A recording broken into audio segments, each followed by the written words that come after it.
Meanie, you're so cute.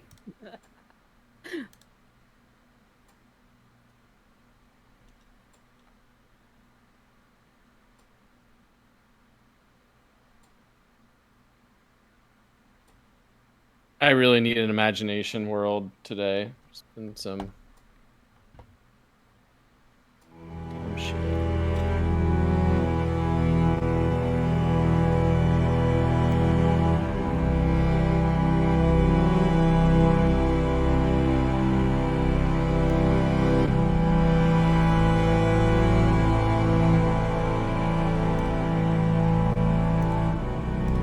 You were right, it does default to quite loud. I would have put it down to like 20. Okay. With one eye forward and one eye looking back, you've all set off on your own adventures, for your own reasons. The continent of Yazas, home to the city of Altora, the trading hub of the region, is the gravity in which you are all pulled. Whether you hail from the southern continent of Jahedi, where ruling families aid the militaristic domination of the sometimes harsh desert climates, or the jungles of Iktan, where giant beasts and wondrous natural phenomenon are protected by the druidic and animalistic empire of Itzamna. Maybe you hail from a time long forgotten, only now becoming aware of the devastation of the wrath. Or have you been hiding away in a forgotten city of a race believed to be erased from Zeron by the gods themselves, bringing a new hope for a light to shine down and heal that which has been fractured? Or do the gods themselves compel you towards a divine path, a path that draws you in no matter how hard you fight against its driving force? Or your commitment is to your tribe and its people, pushed to famine. You have descended from your mountain's graces to confront those that pillage your land, taking endlessly with reckless abandon. On the world of Zeron, the continent of Yazas, to the west of the city-state of Altora, the muddy cart-worn paths zigzag through the shanty town known simply as the Savage Flats. You have your reasons, you have your calling. Your goals are daunting, their fire only a spark. It is here, by the guidance of Drax Stoneturner, we find our party united. A band of misfits and travelers alike. A breath of air to ignite their spark. Smoke from oil lanterns and pipes packed with exotic weeds fills the night air of Porter Holdings. A ragtag band of musicians fills the large open room with ballads of far-off regions and cities known by name alone. Displaced by the newly elected police state in the nearby city of Altora, patrons find refuge and warmth by the open hearth, clanking metal steins of simple ale, eating fire-kissed meats hunted in the nearby wild woods. You are one of many groups making merry in the dim light of this welcoming tavern, hosted by the owner and your employer, the self-proclaimed hunter of treasures, Drax Stoneturner. You've all arrived with a few minutes to spare before your scheduled meeting to discuss the job at hand. What are you all doing?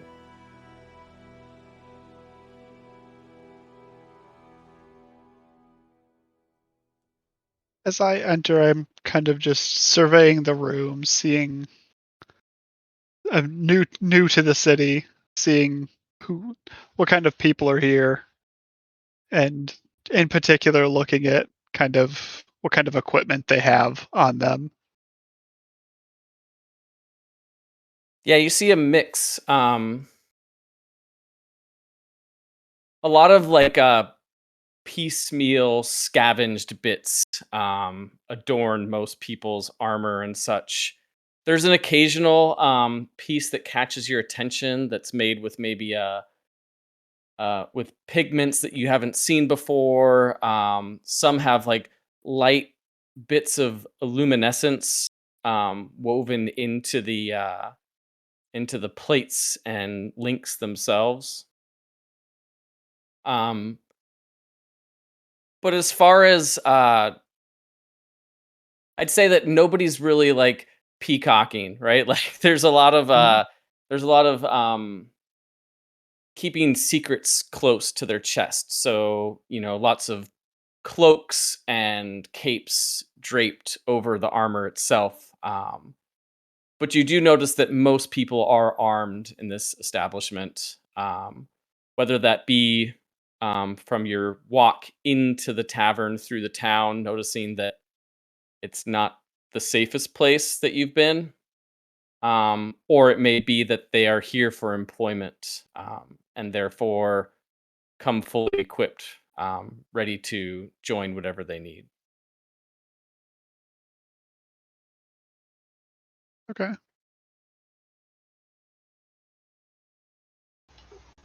I'm gonna come in and try not to look around, just sort of peripheral vision, uh, semi-quiet spot. See if I can spot Drax. Try to get somewhere near him. Keep my hood up. You do know that there's a back room. That he calls his office. It's like a back room. It's like this is like a very like shantily put together building, out of whatever logs and timber are available.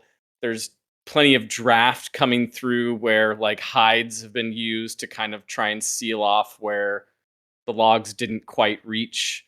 Um, but in the back is Drax's office, which is currently being guarded by two individuals. Um, some of you may have met them in your interactions with Drax, um, as they're always kind of at his side.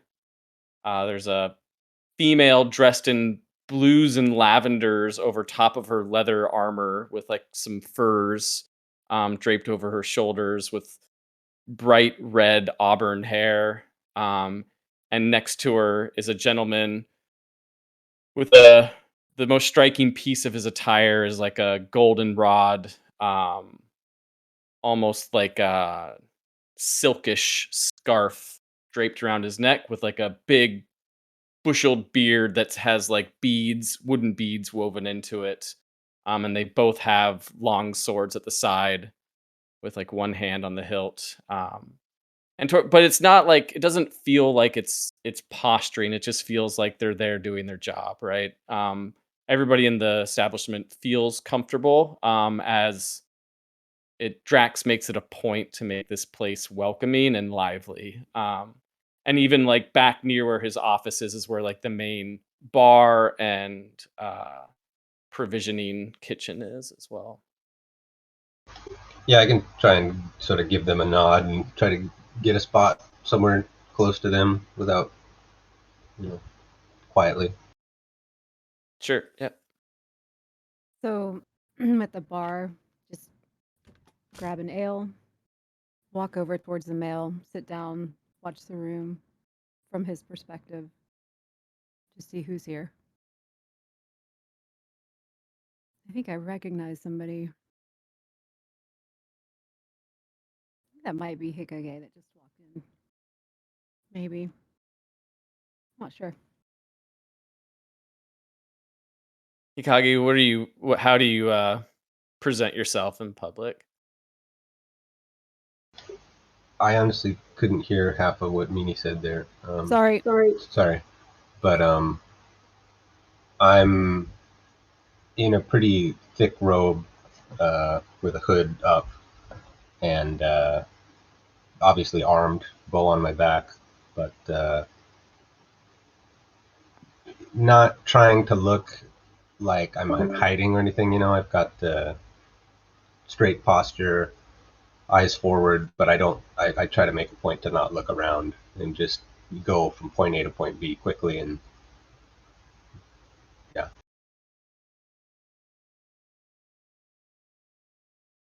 Really quick, the excerpts you gave us about our character for this campaign before we came in, has that happened yet, or is that like can I say the scene that you gave me already happened and now the scene that you're talking about is after that?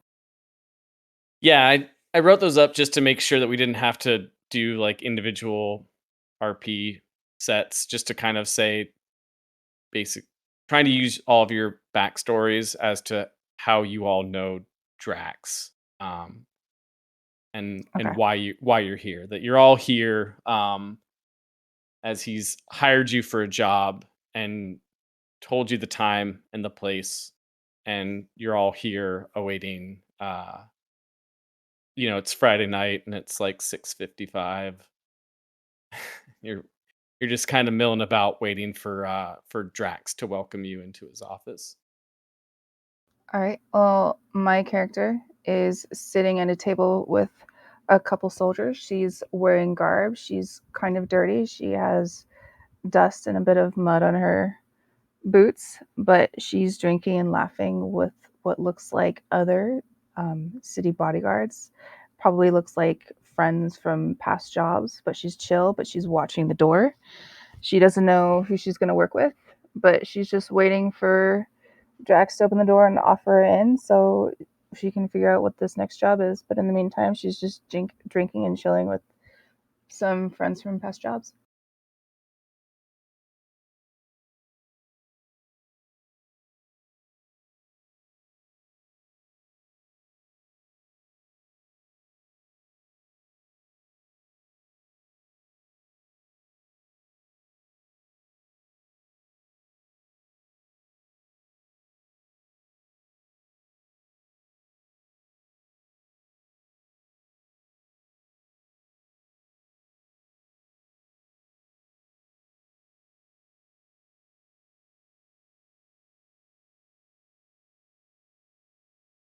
Ace, what you doing?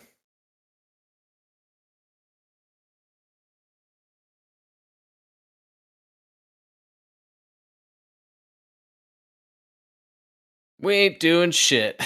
AC there, if you're trying to talk, we can't hear you.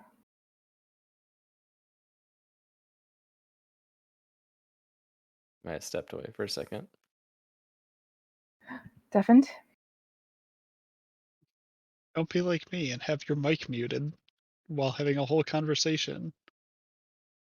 I haven't heard you at all Hear since me you've now? joined. There you go. Yeah, we can hear you now. It's something with Discord. Like every time I open it, I have to like unplug my mic and plug it back in. I don't.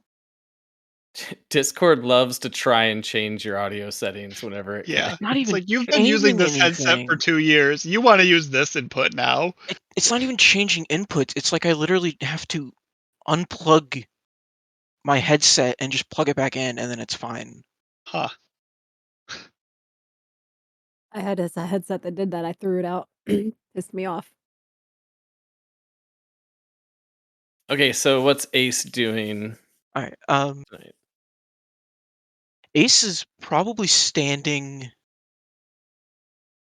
near the bar, probably with his back to a wall, just sort of like slowly scanning back and forth across the room.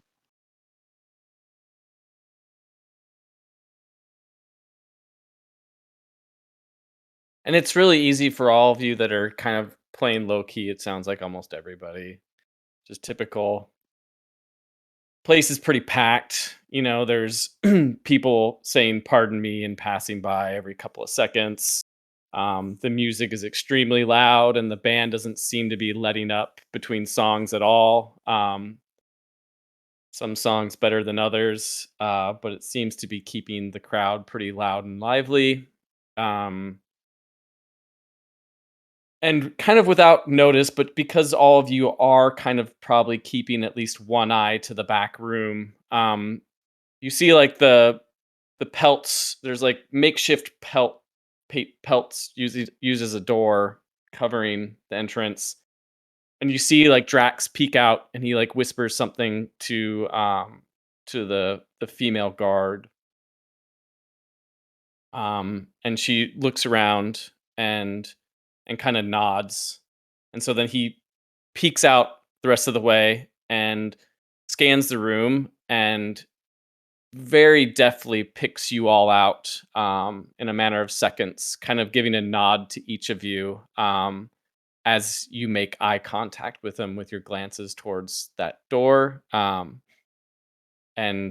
kind of signals you all back into the room. And then quickly like brustles the drapes back and kind of dashes back into his office in kind of an awkward fashion.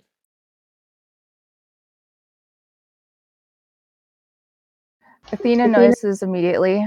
She nods to her friends. She gives them some slaps on the shoulder, and she gets up and makes her way towards the door. She's looking around to see if anyone else is reacting similarly, but she makes her way first. She goes into the room. She closes the curtain behind her, and she goes up to Drax, shakes his hand. Professionalism and manners is very important to her and has been ingrained into her since she was little. And then she goes to the back wall and leans against it and waits. Okay.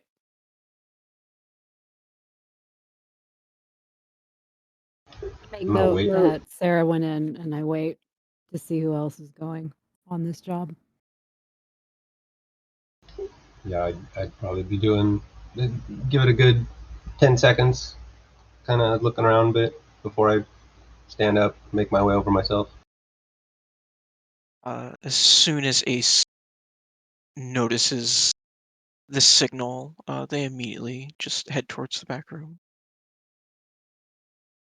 As I notice it and see the others heading there, I notice Ace walking there and kind of start to get excited because I noticed him over by the bar and was very interested in just his existence.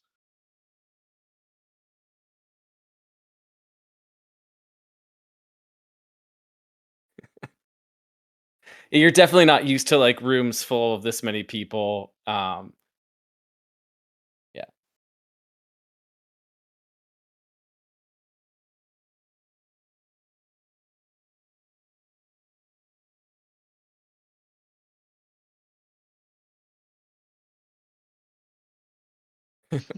To like duck to get into the door. That's true. You and I probably stand out like a lot. Ace is pretty tall too. I'll probably give it a minute or two, wait and see if anybody else is going, and then step in and nod at Drax. Okay, so everybody's in.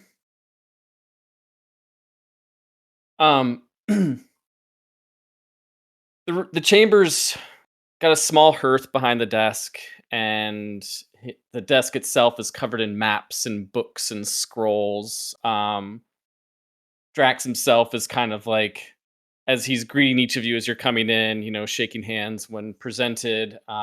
He's just seems to be multitasking in every direction, and he has an air of excitement about him that none of you have really seen to this point.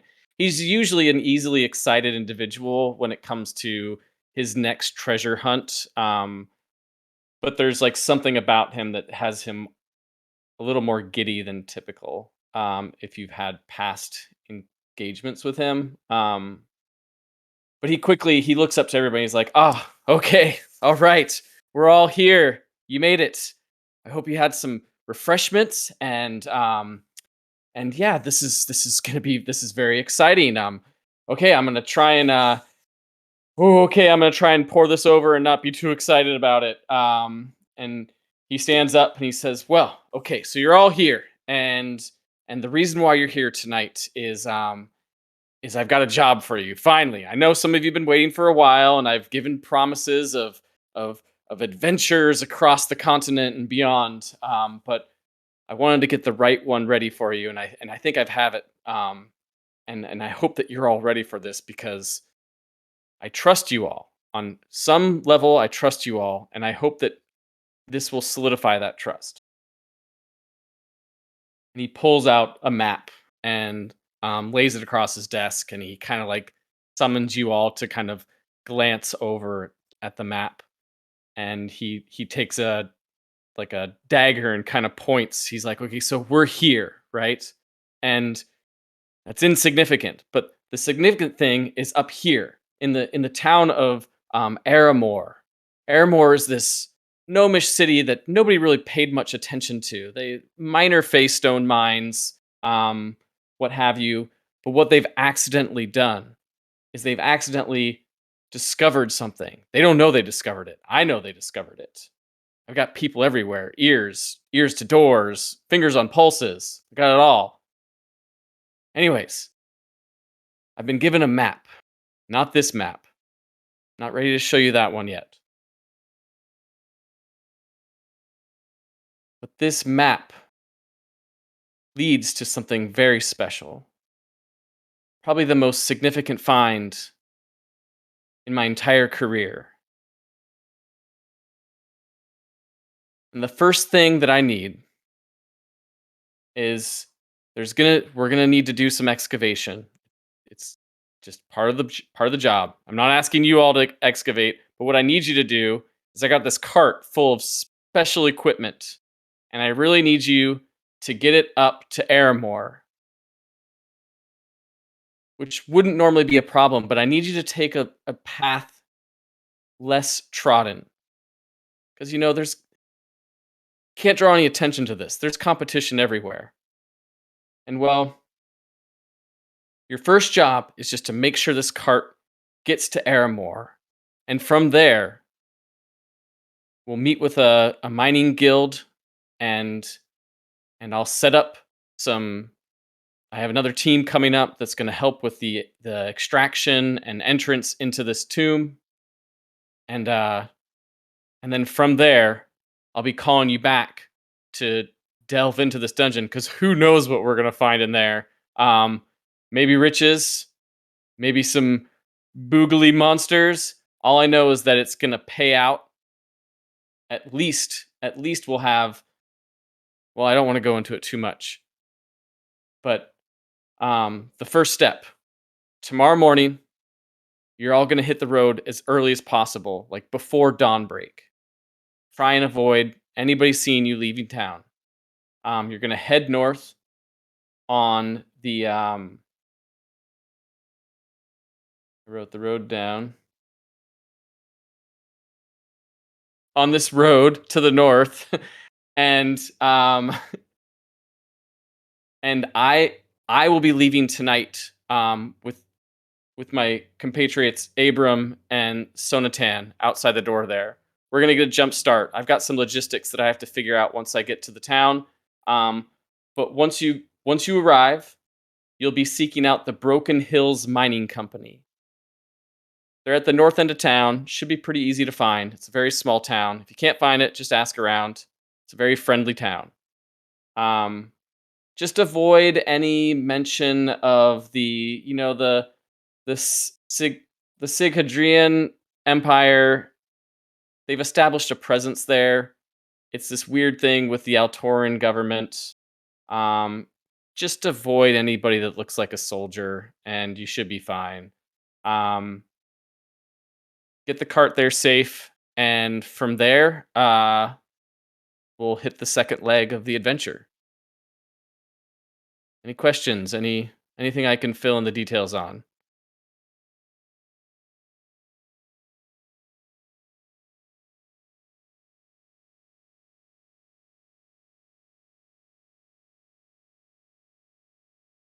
Do you ask him that?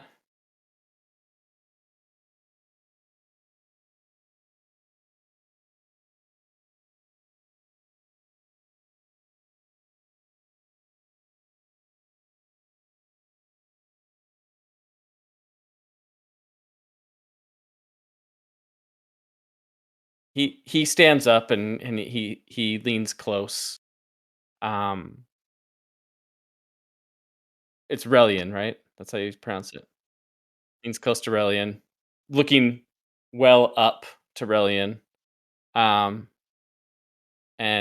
puts a hand on your shoulder as best he can, and and says, "I know this seems like a sidetrack, but you have to trust me. With what you need, to be able to accomplish your goal, you need partnerships. You need compatriots." And he starts looking around the room, and he's like, "I believe all of you can work together, but my beliefs aren't proof." And he's like, "Look, when I started out as an adventurer, it was just me, and I didn't get far until I met some good people that I could trust, that I could rely on, that could fill in the gaps, the things I couldn't do well. And when I had that, then the goals just started solving themselves. So I got to this point where now I'm setting those friendships and those companionships up in adventuring groups and sending them out. But also, when you get to Aramor, Relian, because the Empire has a presence there, keep your ears peeled and your eyes open. You might learn something. I almost guarantee you will. I take you on blind faith, understanding that this is just how bonds are made, and that's how we must start this journey to continue. Well, I'm glad we have that understanding. Any other hesitations out there? I know there's probably a few. Actually, this is just question DM in terms of like the world. Where are we coming from? Because you say we would need to go to X marks the spot.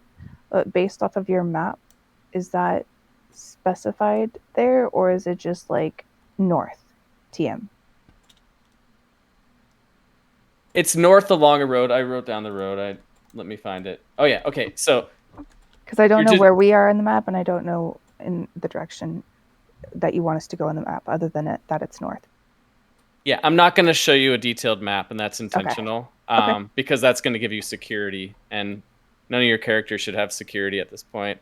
You know, GPS didn't exist back then, so it's north, and like in a medieval time, that was enough to give people clarity, especially if there's a road in that direction, right? Okay. So just so I know where we are, like, are we in the Yazas, or like where are we currently having this talk? Because I feel like our characters should at least know that. Are we in the It's north Ushan? on the map. Yeah, the Savage Flats, isn't it? Yeah, you're in the flats, In the which flats, okay. is like it's like 3 days travel outside of Altora.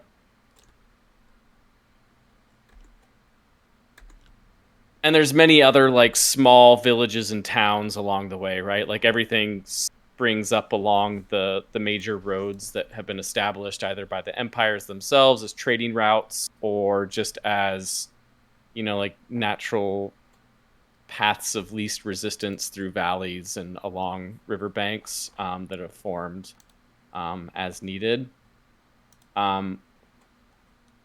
What he's asking you not to take the main road straight to Altora, which would be the fastest, and then you could head north from there. What he's asking is that you take the less traveled road called Black Wolf Passage, which will take you on a bit of a roundabout way to Aramor, and it'll take about 2 days' time.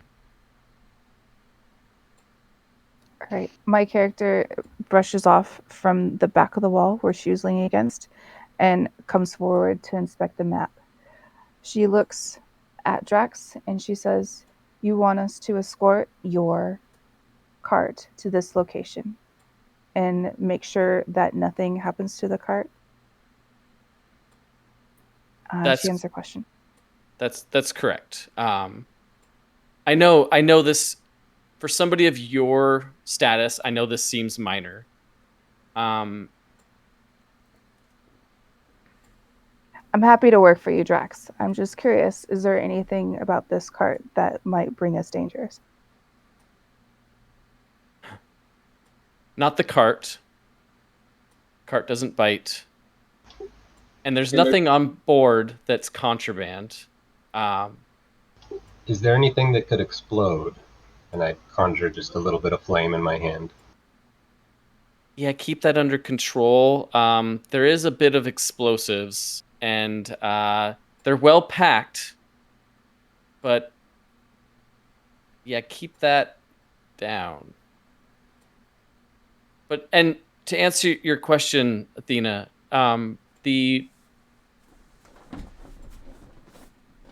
there shouldn't be any need for hiding or smuggling through this road.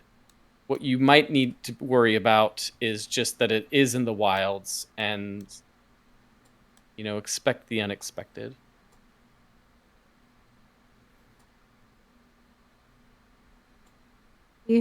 I just roll my eyes at both of them. A little off put that Raylan didn't just trust Drax. He decided to take this job. Why is he questioning him? Athena is asking too many questions. Just do the job.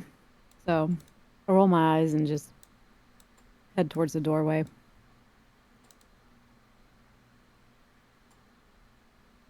Drax reads this language and he says, Sarah, it's okay. Don't worry. These are good people. They have good meaning.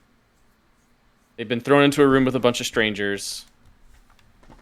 And I understand. Okay. And Athena looks at the map. She narrows her eyes a bit. She closes them. She nods very briefly. She shifts in place and she does a quick bow, and then she makes her way towards the back of the room.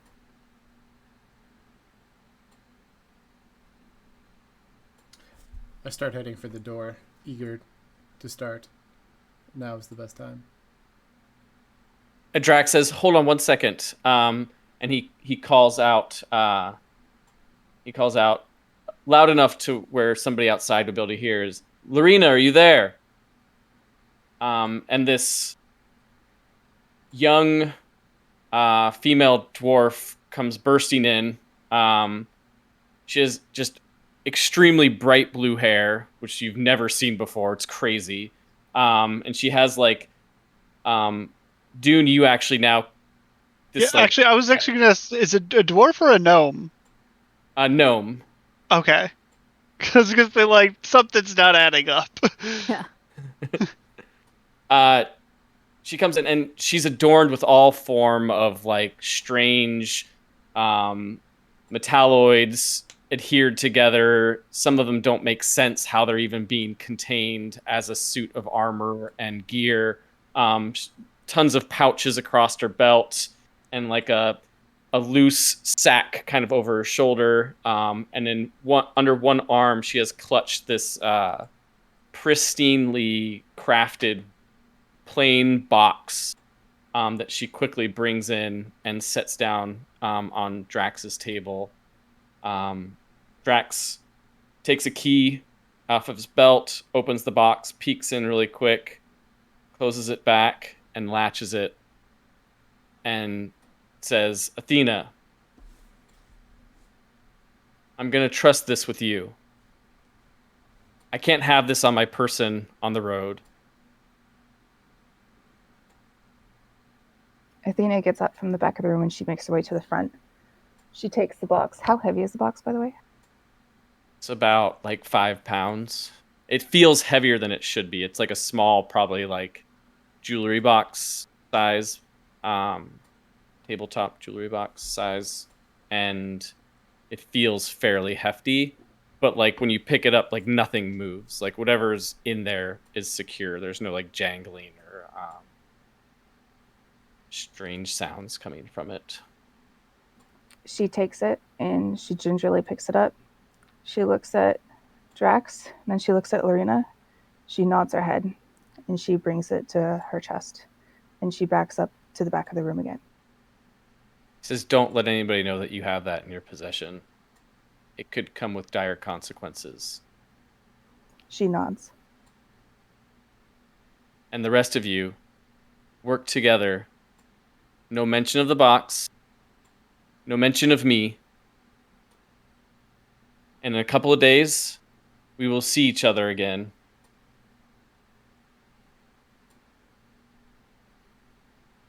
And if there aren't any other questions, there's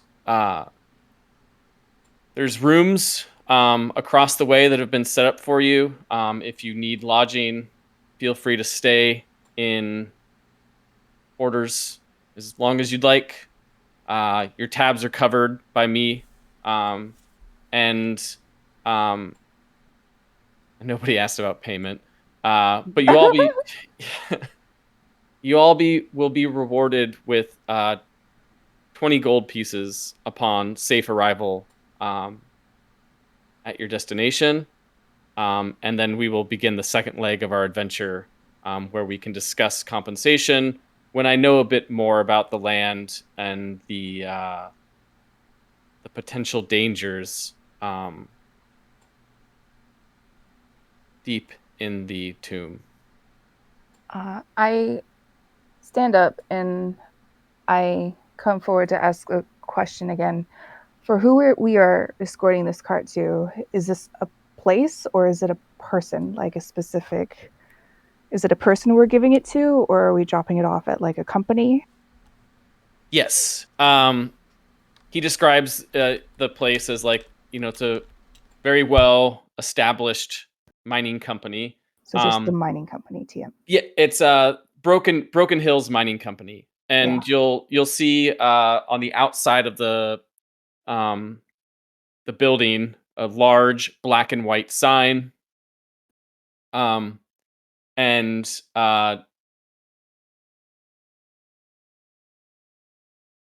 I'll be there waiting for you.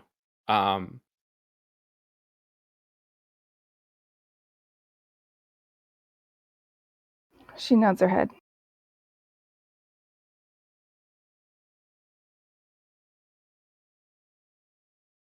Any other questions?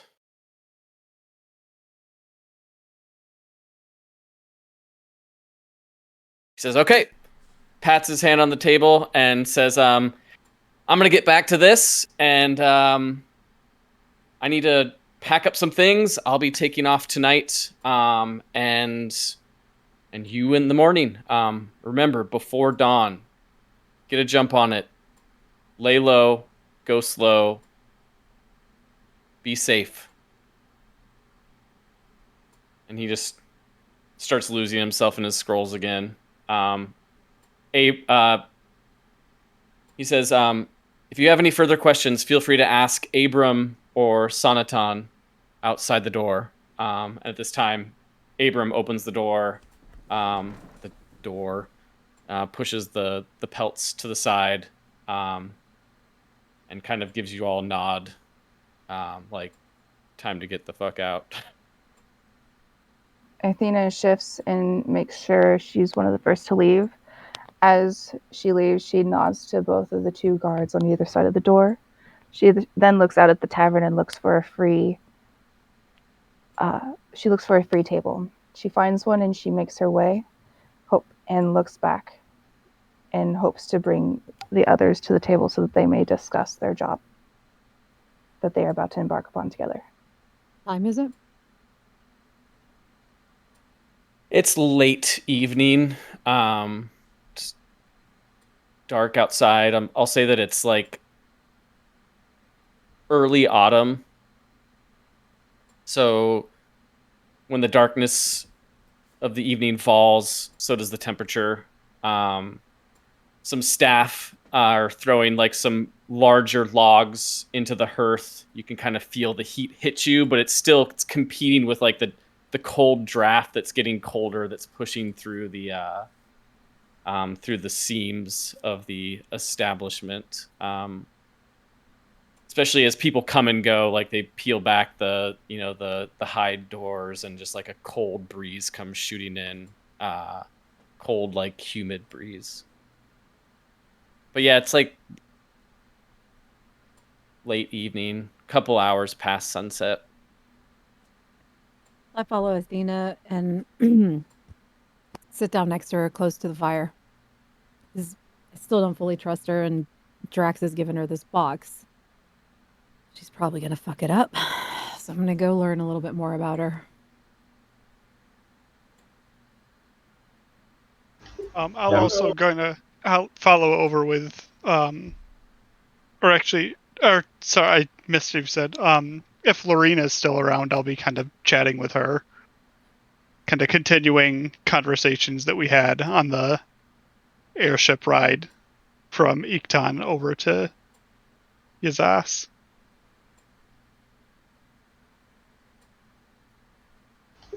I'm happy to follow Athena. I try to be the last one out of the room, kind of just watching, not sure what I'm supposed to do next. I see everybody sit down at the table. So I stand up and I wave at Raylan. Come here, come here, come here. Come have a drink. Relax. so It's gonna be a long trip. Come on. I sit over there as furthest away from the fire as I can, closest to the breeze of the door. We don't bite. The cold never bothered him anyway. Well, I'm not used to warm hearths and open fires. It's a little too much and overwhelming. So I notice what's going on. I see people ordering drinks and food, eagerly awaiting to see what this group does so I know what I should do next. Let me go to the bar and get a drink for Raylan. He needs to relax. Here, buddy. In Have a drink. Dune, in your chatting with Lorena, she kind of points, or she like nods towards Ace and says, "I think the two of you might get along." She's like, I'd like to keep chatting, Dune, but Drax, he's just cracking the whip. I gotta see to his departure. Yeah, no problem. Just kind of get lost in the moment sometimes, and I'll kind of go over to Ace and start kind of chatting with him, like asking what exactly he is, because I've never seen a Warforged.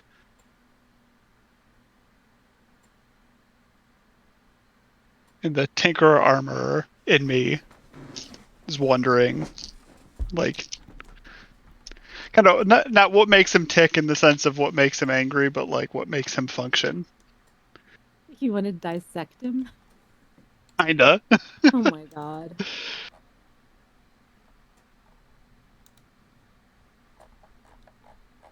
Is everyone standing at the or sitting at the table? I don't know if everyone left the room. I believe everyone's at the table now. I think eventually, yeah, we all came out. Did Ace? Yes, Ace would have followed you to the All right. table. Athena notices that everyone's at the table and nods to a passing barmaid to bring some drinks. She brings her backpack up and she puts it on the table and she brings out a map. It's a similar map that we saw Drax bring out. She puts it in the middle of the table. She puts her bag back down on the floor. She looks at everyone and she introduces herself. My name is Athena Reedy. I am a bodyguard. This type of job that we're about to embark upon is something that I've done in the past and I'm very familiar with. However, I am not familiar with working with people that are not also bodyguards like myself. I'm willing to work with you guys. I'm interested to know about your expertise. But first, let's get a couple of drinks in. She smiles at them, and just as she finishes saying that sentence, the barmaid comes over and drops some more drinks onto the table. She grabs one, and she waits to see what everyone does. Sarah waves her hand at her. I don't need a map. We're heading north. You know where north is. You know where the north road starts, where it ends. You're a little too tense about this. Also, watch the drinking. We have to get up before dawn. Don't fuck it up.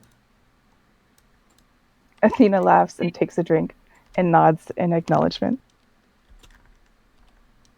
And Athena, I'll say that you notice that on your map, there is said road going north, but it's not labeled.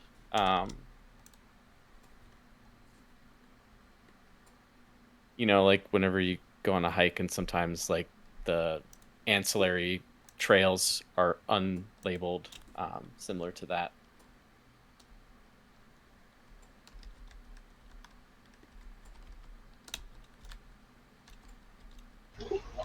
I try to order a glass of wine and kind of doing a little jig, sort of subconsciously, not really interested in the details so much as ready to go for the morning.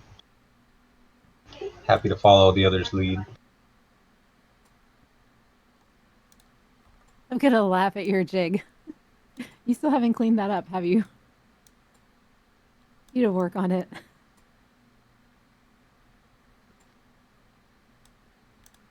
To Athena looks kind at the others. of to introduce myself, my name's Dune. I'm a trained armorer, kind of looking to increase my skill, and ran into Lorna outside Mongar in Iktan. I hail from Iktan, and she kind of got me hooked on all this artificing stuff, and I kind of picked up a knack for it. So I'm looking to increase my knowledge and skill in that, but and realizing I need money to be able to do that. So she introduced me to Drax and this job. So we'll see how that goes. But I mean, trust me with repairing any of your armor or equipment. I'm confident in my skills for that. You repair musical instruments? It's not really my expertise, but I mean, I could take a look at it. Maybe later. I chuckle as he says it, understanding that armor is for weaker individuals. The ironic part is if I wasn't wearing my armor class would be the same as if I'm wearing it. It's all for show. It's Well, at the moment. Dune's just hiding his fashion sensibilities behind the Behind profession of scale an mail. armor. So I've worked with Drax before. Trust him. I don't need a lot of details.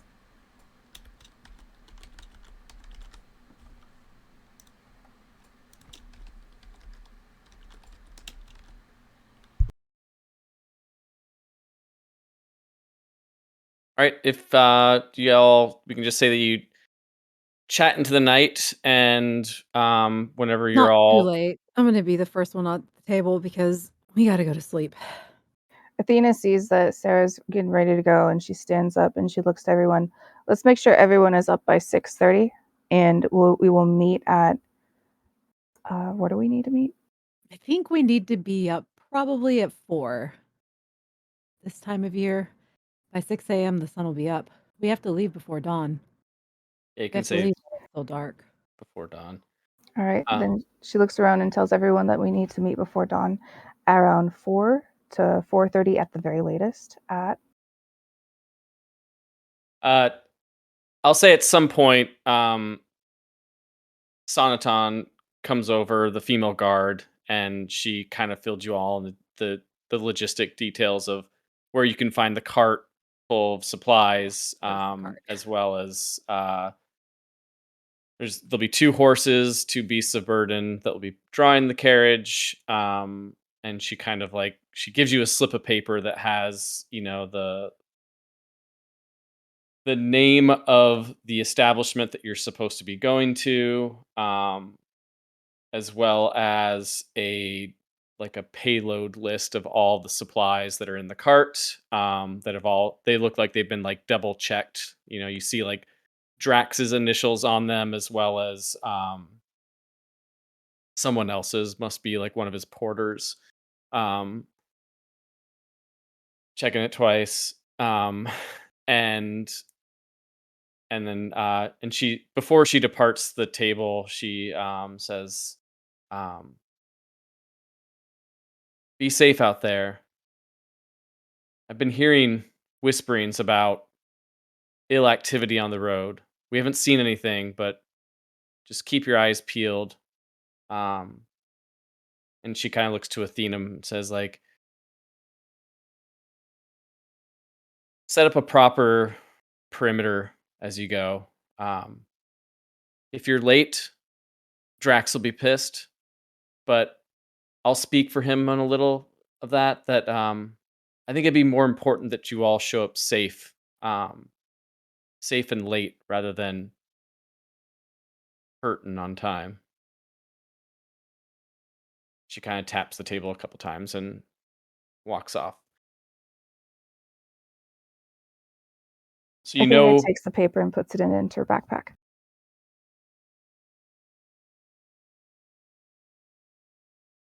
So if you all are okay with a jump to the morning, Sure. okay, it's dawn. Or it's before dawn. Who's on time to the cart? Athena for sure.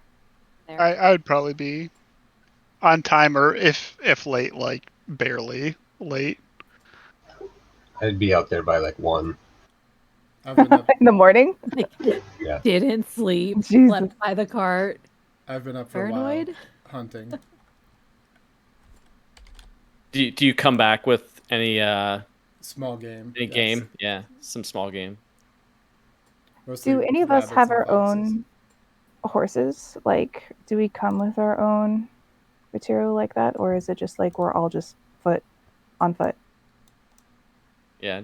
Nobody has any livestock, so you're all on foot. Okay. But Drax's cart is being pulled by 2 like larger horses. They're definitely not riding horses. They're more beast of burden horses. Do we I have don't to know. feed them? They have feed on the cart. Okay. Yeah. Clydesdales, probably. That's a racket. Yeah, they're like a Clydesdale. Quick DM note. If you guys all are really into like keeping track of provisions and all that, I'm totally cool doing that. Otherwise, we can kind of just like every once in a while, I can say you restock your provisions and it costs this much. Up to you all. You don't have to answer it now. Just think about it, because right now you're fully stocked with provisions for at least the 2 days travel time that's projected. Okay. Yeah, that works. It's, Yeah. It's fine. keeping track of it kind of can be a racket. Becomes a job. If there's crucial times, like let's say that you all take an airship or you acquire an airship, I might say like you probably want to acquire provisions and we'll figure out how many days. And if you get lost in the sky, then We need an alchemy jug, and we can live We off start of eating each mayonnaise. other. mayonnaise and Twinkies. Having provisions is a new concept for me. I'm used to just getting what I need on a daily basis. Yeah, so you see like there's like crates full of like hardtack and like ferments and stuff, and it's just like it just smells terrible to you. Like you're wondering what that weird smell is, and you find these like small barrels full of like rotten vegetables. Hoping And you all kind of see Relian like just like really off put by this. hoping to assimilate, I grab a handful of the rotten vegetables and start to take a bite, thinking that that's what they're there for. Oh my god. Yeah, they're like sour and salty. Pickles. Yeah. Oh, But pickles. not They like won't anything kill that you. you've probably tried in your communities. Clearly grossed out, I smile and nod to the group. It's how the British look at our American cheese slices. Engineered to melt perfectly.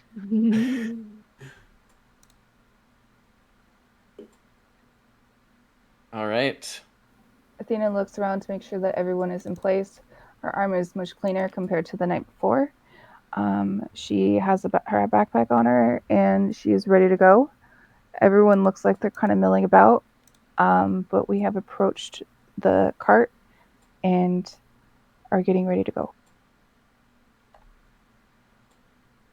Let's go north. Let's go. So it's super dark. There's very little activity out on the streets just yet. You know, you can see that there's the bakers are awake, and you can see like the smokestacks of their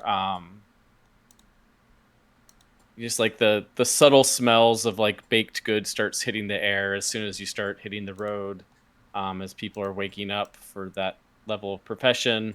But it's quickly replaced as you're heading out of the flats themselves, to a more earthy smell, followed by the smell of cracked leaves and all the other wonderful smells that come with autumn that are kind of forgotten when you're in like the city proper or town proper. It just smells like shit and piss. It's a welcoming sense. And as you're progressing further and further out into the wilds, all civilization just dissipates, other than a rough cut road that on occasion you're having to stop the cart and do some like brush and bramble clearing as the road has been mainly only utilized by individuals on foot and single horseback riders, not necessarily carts or wagons, which kind of slows your roll. And I do have a marching order diagram in Owlbear. Where's my link? I think you have to give us something to join game, right? To see whatever you have. Yeah.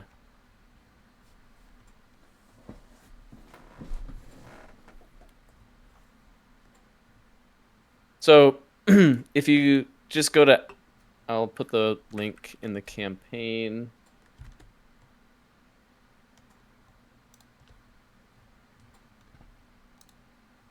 And you just have to click join game, and the password is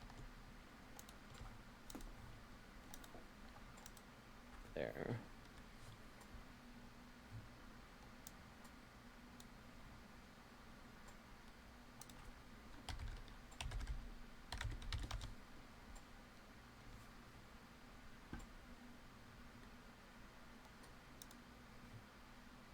So you should all be able to grab your tokens and move them about. Oh, that's so cool. So you can, like, the cart itself you could all cluster into it, but you're going to be like on top of all the stuff and not very comfortable. But it's not that fast of a cart, so walking alongside is kind of a typical behavior. Are we able to click and drag? I would happily be a little ways in front.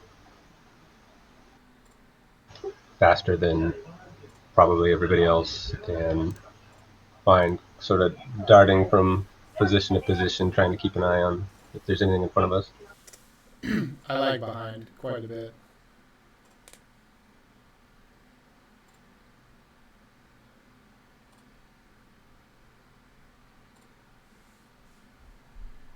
I can't. Wait, how do I Hold move on. my token?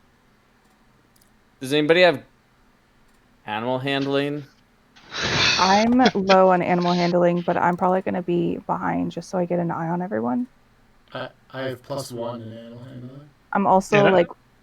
like to avoid animals if I can. Yeah, I don't know if anyone's proficient in animal handling. Oh, this is gonna be great. Oh, And the horses run away. how do I move my token? Help. So I Why I can't don't move have mine either. proficiency Okay.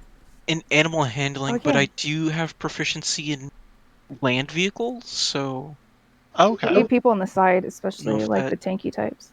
counts. I've got wisdom, but I'm not proficient in it. I have I'm proficient in survival, and because I hail from a mountainous region, Probably gonna want you in front then. animals are typical. I have an awareness of them more so than anything. Kind of a mutual respect more than an animal handling nature. They get me, I get them. I think Athena is gonna ask that you lead us through the brush, as she feels that you are more confident in the wilderness than we are. And I'm used to traveling through like dense forest and jungle, as that's the continent that I grew up on.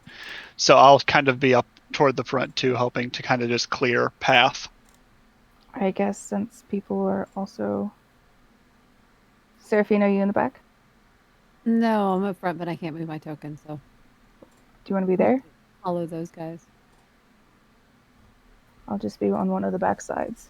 Mm. I don't know what Ace is doing. I can't hear him talking or anything. You can't hear me again? There you go.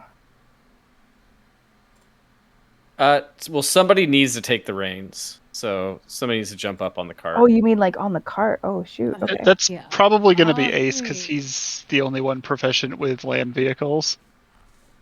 Oh, so in my character, it shows land vehicle. Oh. Does that mean something? Vehicles land under my Yes. tools. That specifically means you are familiar with like, driving carriages and the Okay. like. So even though I'm low on animal handling, this is going to be great. At least you have some animal handling. Yeah, I would and- say having No, I don't. It's proficiency negative.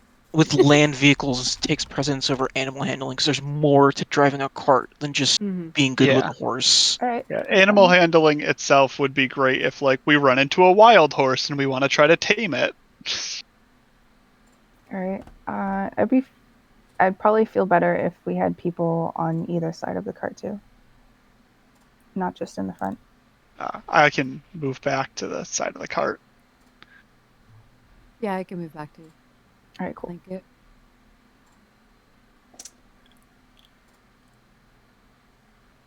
Because I can almost guarantee Raylan's probably stronger than I am. Are you using Firefox, Meanie? Because it worked when I used Chrome instead. No, I'm using Brave.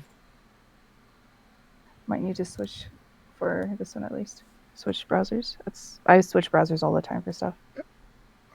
Did you end up on, like, a tool that's not the move tool? Which one's the move tool? There's like a hand, and then when you Yeah. click it, it turns purple. Stop Yeah, top view. right. that moves the whole map for me. Press Oh, stop really? view. You have to click on the thing first. I don't know. It might. The hit targets are a little weird too. If you can zoom in using your scroll wheel, or I think it's It's definitely my browser. plus and minus on your keyboard will zoom the canvas. Oh, I can too. zoom. I just can't move the token. So, got to be a browser issue.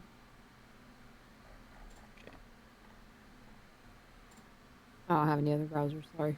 You could just Crap, Google yeah. Chrome and download it real quick if you want. Use Edge. Die. Don't use Edge. We're honestly probably going to need you to be able to move in the future campaigns or future sessions. Yeah, it's not a big deal right now. No, Meanie, can you? There's a little icon in the toolbar that looks like a like an eye drop, a slanted eye drop. Yep. Or you can press Q on your keyboard, I guess, too. Like you can use that to kind of tell us where you want us to move your token. Okay, cool.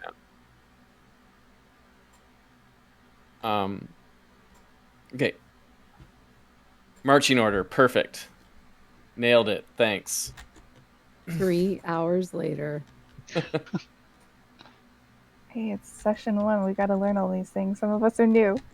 Yeah. no. Man, you really make me install Firefox for this? Oh, I wouldn't do Firefox for this one. Firefox is the one that didn't work for me. I Oh. quit. If Chrome worked, then Brave should work. I'll Google it. All right. Hmm. You're on the road. You're weed whacking when necessary. The further you go, the harder it is to follow the trail. There's points where you have to stop and kind of glance around. I'll say that like Raylan and Hikagi are able to guide you all back onto path fairly easily, being their backgrounds of being able to find their ways fairly easily in the wilds. Towards the who wants to roll the first roll and do a d20 for random encounters? I can do that. Sweet. So just a flat D20. Yep.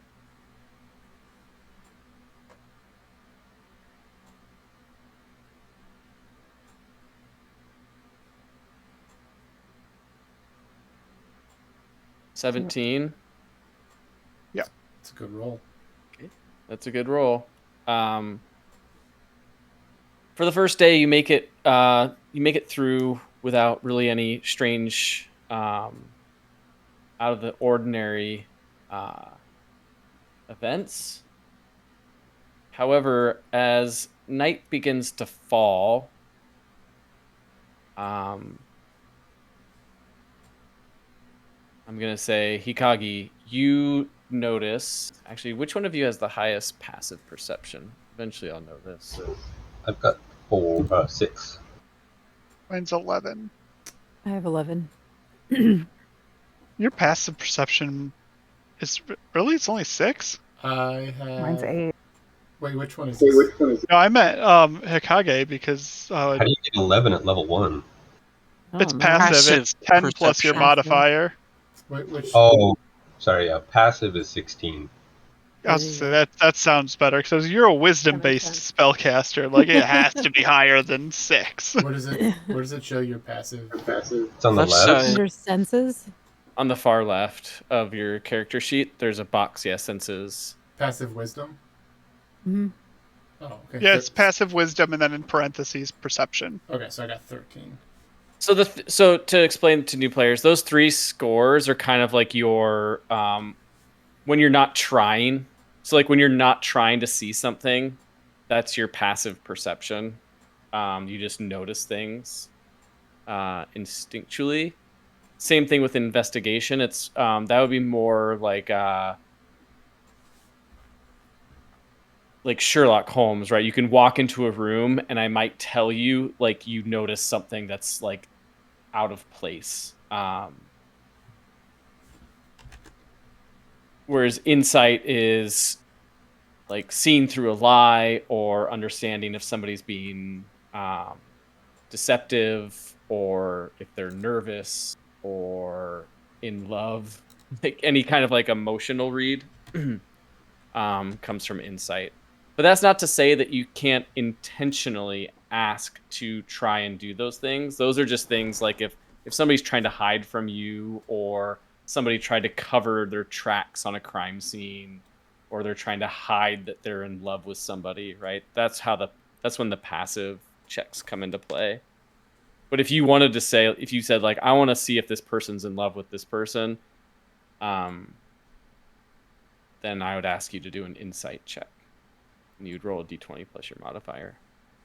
And actually, one thing I want to mention, just because I don't know how familiar you are with like all the different racial bonuses, doesn't necessarily affect passive, but Loxodons, they have advantage on any kind of like investigation, perception, any of those checks that rely on smell specifically.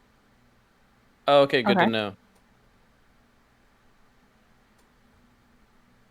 I'll make sure I bring the olfactory description of locations into play. Yeah, like I said, those things, it doesn't directly affect passive, but yeah, worth noting. It's marked. Oh yeah, and then when I click it just says when that rely on smell. Cool.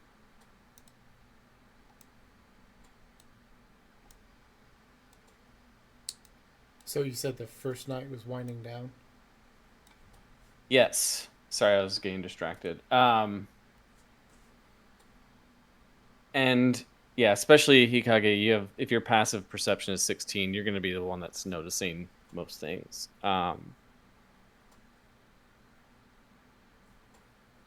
we established that you're about, at any given time, 10 feet ahead of the cart, just keeping your eyes. Or did you want to be further ahead than that? I would prefer to be more like 30 feet, sort of away from the noise a bit. Can I just ask who has the highest animal handling? Because I'm on this cart and I'm driving it, and I don't mind driving it, but if the animals spook, like I'm probably not gonna be handling it that well. So I want to be aware who's good at animal handling. Mine's just +1 on the bonus. So no one has more than one animal handling? Kind of technically, you just want to ask us. Oh, okay. You know, Alright. like if your character's not cool with the horses, you could voice that to the party. I see. you got voluntold to hop up there. Well, Athena looks around and notices that no one's volunteering, and she hops up there. She's used to dealing with machinery, but animals are not really her forte. But she takes the job anyways, and she pulls forward. Sarah notices that she's a little weary of this, and don't worry, they're Drax's beasts. They're fine. They're almost like a machine. Just feed them, take care of them. Athena smiles at her and nods, and adjusts the reins. Probably unhelpfully, I'll be like, and these animals, they aren't even that big compared to some of the really big and scary animals. Shh, don't scare her. Okay, so yeah, so the whole trip during the day, Athena's just your training is of being able to tolerate uncomfortable situations is being put to the test. Manning these reins. Meanwhile, up front, about 30 feet or so ahead of the cart, Hikage, you notice about the sun hasn't set yet. It's like a setting sun at this point, which is pretty early in the evening, being that it's autumn. Or earlier than the rest of the year. You notice mounds, indiscernible at this distance, in the middle of the road ahead.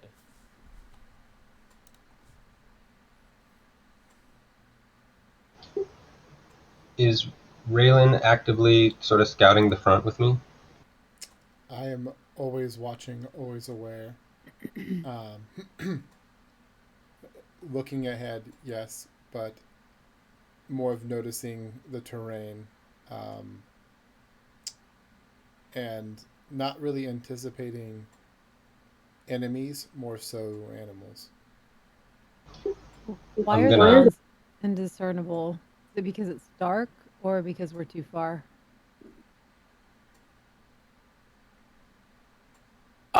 It's you're not looking for it. This is how passive perception works. It's like when you're not looking for something, but you notice it anyways, right? Like you could walk down a city street every day of your life and never notice that there's like a pasta joint on the corner of one of those roads, right? Because you're just not looking for it. But if you were looking for a pasta joint, then you'd find it, right? I guess that would be like the difference. So it might be that you, like it's in your field of view, but you're just not taking notice to it. I'm going to, in sort of a hushed voice, just enough so that Raylan can hear it, get his attention, and say, "What are those mounds up there?" And sort of like, how far out are they from me? You have really good vision, right? So maybe like 100 feet. And the road's pretty flat at this point. That's why you notice them. But there are like craggy cliff, like exposed rocks, like raised, because the Wrath threw everything into like seismic turmoil. So there's like the landscape is full of like these like almost vein shaped like rifts of rock formation where like the land has like given way. So there is that to the sides of the road, but the road itself is fairly flat ahead. Yeah, about 100 feet. And we've been traveling on a pretty much flat road up until now, so the mountains seem out of place to me. Absolutely, yeah. Um, And Raylan, when mentioned, you absolutely see what the mounds are. Okay. Do we notice them in the back? Well, they're ahead, so they're like 30 feet ahead of the rest of you in the marching order. They haven't called back just yet. So I I say that those are hills. Get a little confused on why he's questioning why hills exist. They're more like they just look like lumps in the road, probably about like a foot or two off the road. They seem out of place. you said the sun's down; it's starting to get dark. The sun is starting to set, yeah. So it's like dusk. To me, they wouldn't really seem out of place, though. They would just, that's how they are. Okay. So I would notice Hikage's kind of, I would notice him noticing them and start to pay a little more attention to them. I'm gonna look back at the cart, pull an arrow out so that they can see that I'm pulling it out. Cast light on it and try to shoot it sort of into the middle of the mounds. Okay. So the rest of the party in the cart and around the cart see Hikage illuminate this beacon and shoot it into the center of these lumps. Athena notices activity. She notices the weapon come out and she halts the vehicle. She stays quiet and waits for signs from Hikage whether or not to continue forward. Yeah, good call. We should wait. I kind of sidestep, looking for the edge of the road and the trees for cover. Okay.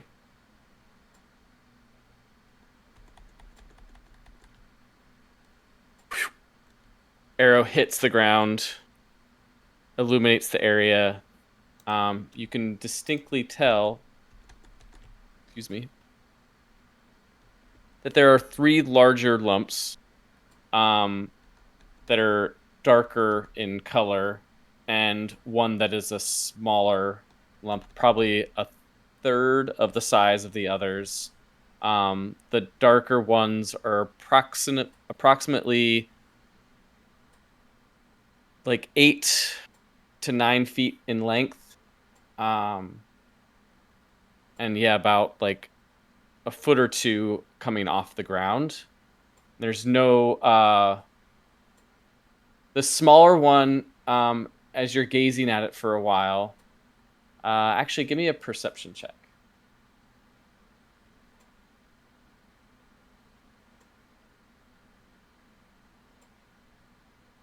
Who's doing the Do perception? you want them both of us? Yeah, actually both of you give me a perception check. The 2 up front.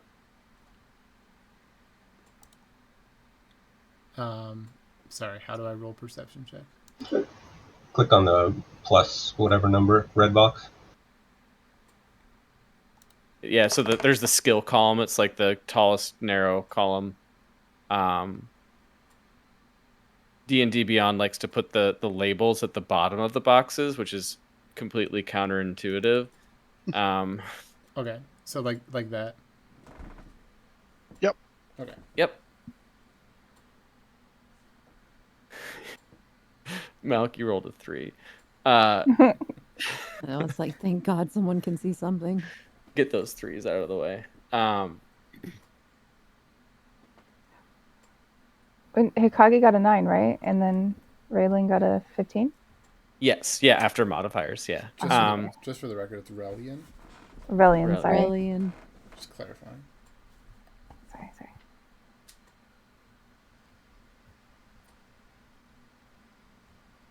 You got to turn that into like a campaign meme. Everybody just mispronounces your name and you correct them every time in character. How many times do I have to I tell hate you it. how to say my name? Say my name.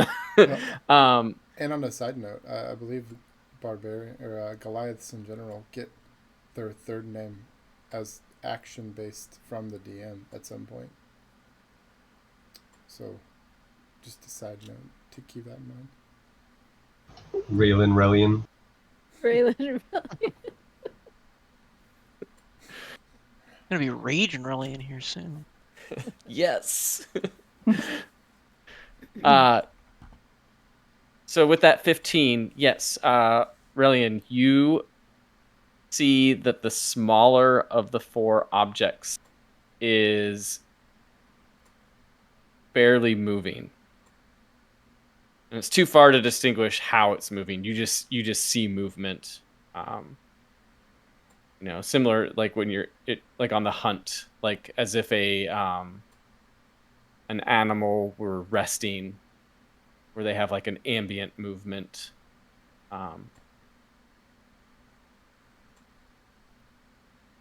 Only you notice that. I pulled out my warhammer, signaling to Hokage that I noticed something.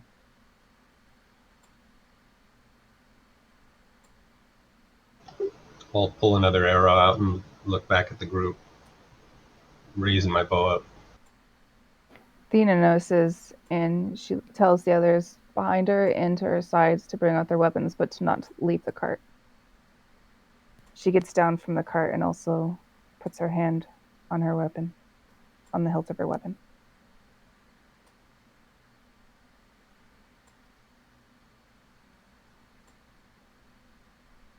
So I kind of grab the hammer at my side.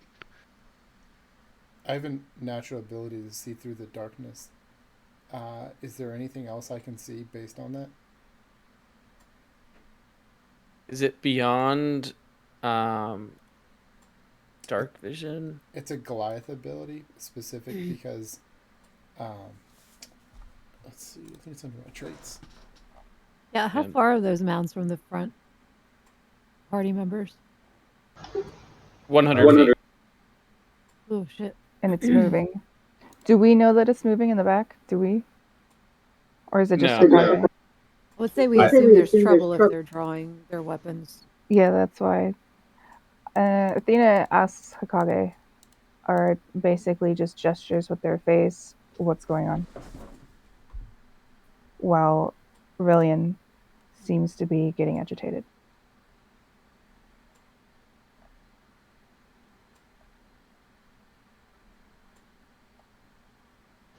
I'm going to try and...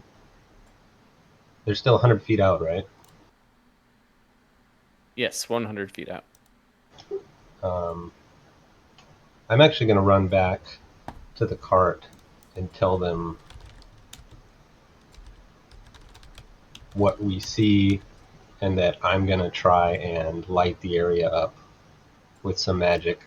See if we can't get them to show themselves before we go into just killing everything we see, and see what the what do you get, see how you guys respond to that. That's my plan anyway. Athena goes around and she asks everyone how skilled they are at investigatory situations. I'm pretty confident in my skills. I don't want to say this is my stat number, but I'm gonna ask Hikage. You think they're beasts, or It looks like a trap. Is this the only way forward, or can we move off to the side?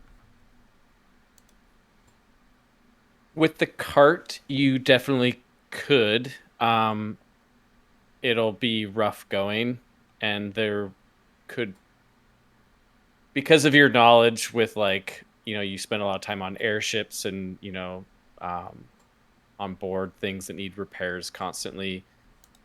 you would understand that like it would be really rough on the wagon wheels and could potentially cause a break. There's one spare wheel in the wagon, because that's by default. The government says that they need to have at least one spare donut wheel in the trunk. Otherwise, you get a fine. What's the It's not- land? There's explosives. We should stay on the road. What's the landscape around me and Hokage look like? R- rocky, grassy. So like I'm like envisioning like the grasslands of like Ireland, right, where it's just like there's like large, Grassy rounded, and flat, but hilly. and stony, right? Okay. Like there's just. Is there any height vantage points? Yes, there are. There's raised banks of like like if you've ever seen like a fractured landscape from like fault lines. I know not everybody's seen those, but like where it literally like pushes the ground up. Those kind of ride along the sides of the road in this area. So you could probably get at the highest point in your nearest vicinity, get at least like 12 feet above the road elevation. I climb up the rocking counter, getting to the highest point that I can, eagerly keeping my eyes fixated on the movement that I saw. Are you looking for anything specific? Studying it, watching for more movement, trying to determine what it was. Do you get any? I have my. Do you get? Oh, sorry. Go ahead. I have my warhammer tightly grasped, almost as if I'm tracking a prey. Do you edge any closer? As close as I can get while maintaining my height. What is the? You said they're 100 feet away. What's the next 50 feet look like with the height advantage? You can maintain it at 50, if you anywhere within like 0 to 50 feet, you can maintain that height advantage. So while crouched, I look back at Hokage, letting him know that I'm advancing, and I keep my height advantage, my eyes fixated on the small lump. Every 10 feet or so, I stop, wait a couple seconds to see what happens. So it looks to me like the cart group is kind of talking amongst themselves, but I can see Relian's moving, so I'm going to run back towards him, try to get a similar position within 60 feet of the mounds if possible. Before he leaves, Athena tells him, no matter what we do, we are pushing forward, so we need to meet up with whatever this is. So if you need to make contact. Check to see if it is stable for a cart to pass through. Come to us when it looks like it's okay. Sorry, I missed that. You ran up to Hikage and Before he turned to return to Rillian. Gotcha. Okay. I would disagree with Athena. I disagree. We need to stay with them. We need to stay close to them. Don't let them go out on their own. I kind of look back and forth between the two of them and run off 30 anyway. feet ahead of us is fine, but we're not going to split up further than that. It's not a good idea. So Hikage, like while this conversation's happening, like kind of just darts off, like low to the ground in like a what appears to be like a very refined, like scouting maneuvering, like hugging the wall, while. Go ahead. Sorry. While Relian is like stalking along the top of this ridge line, at points like he almost disappears from sight just because of like the way he's hugging the wall and keeping himself low to the ground. As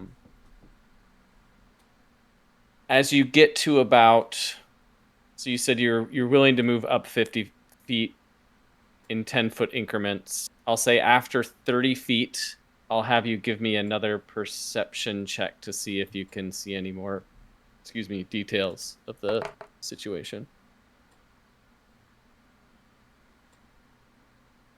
Roll a 22. Damn, son. Okay, so Sarah, are you going to go and follow suit with Hikage against Athena's suggestion? Try to convince Athena that we need to move slowly and quietly, but stay close and not let them be too far from us. I was gonna kind of move forward a little bit, not like stay probably within like 10, 15 feet of the cart, but just kind of move up more toward the front. I agree that we do need to keep moving. I also agree that we need to keep mobile. So I go back on to the vehicle and I grip the reins. I ask that whoever is in front to keep eyes on Hikage.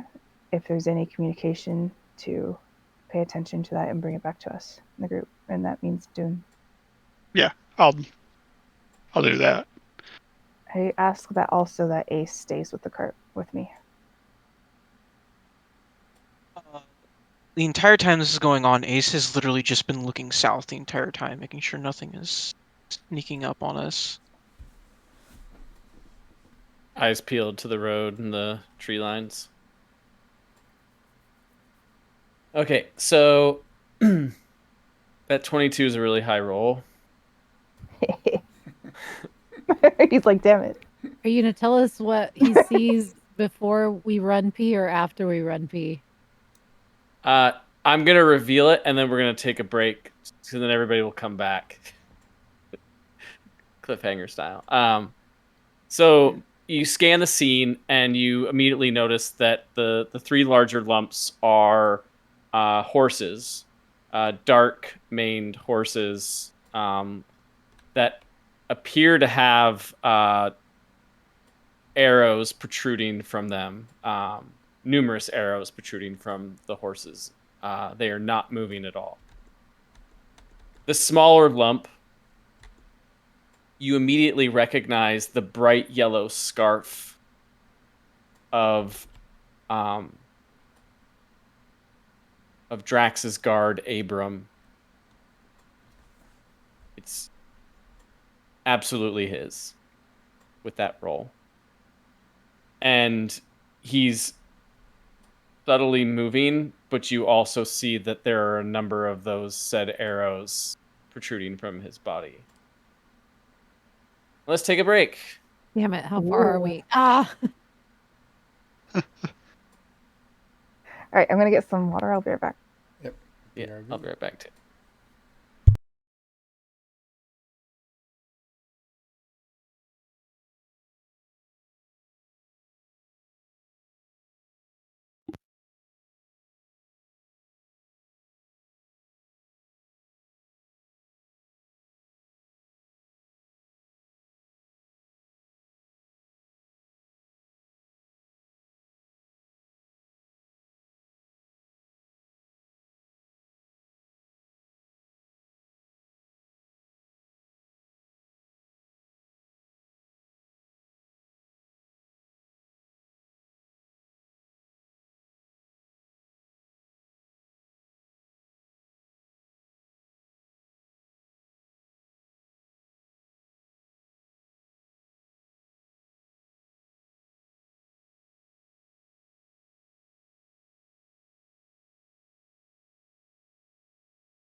I'm back too.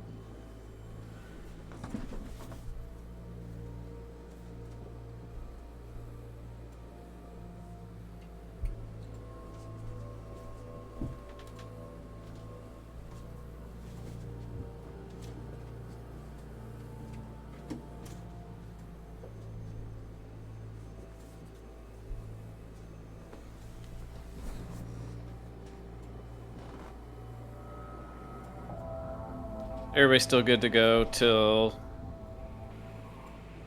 for another hour 15. I am good to go. Yeah, it should be good. And having a blast, by the way.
I think everybody's here except maybe Fleur.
Fleur, are you there?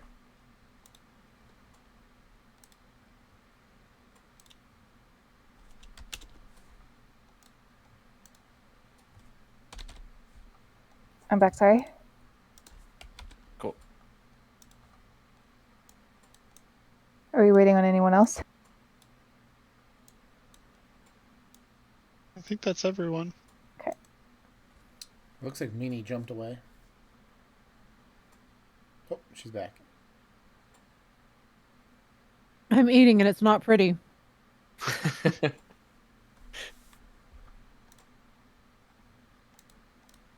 We are back. All right. So, Relian,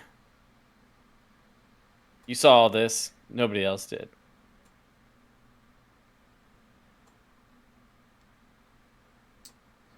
My first thought is I see 3 horses and 1 rider. Where's the other 2? I scan the landscape, looking to see if I can see where the other 2 riders may have gone to. Any signs? You, in the immediate vicinity, you scan, and at the distance that you're at, you don't see any other signs of humanoids or other animal life at all. You can tell that there's like there may be more evidence closer, but you need to get a closer eye on it, right? Like Are the horses standing or dead? they're laying, presumed dead with no movement, Okay. unless could be. I mean, Uh-huh.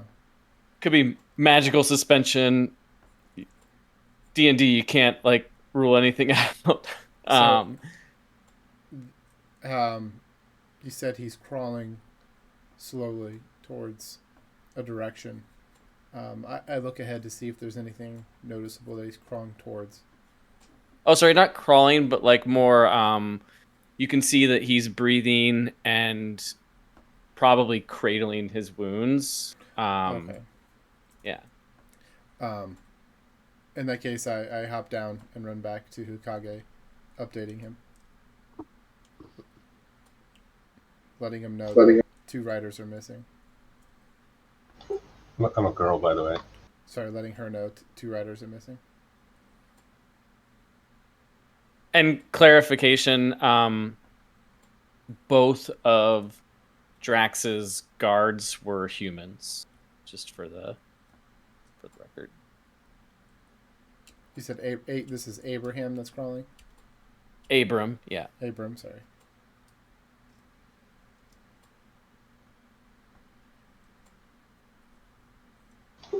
Well, do you think we should consult with the rest of the group, or should we push forward and try to see what's going on?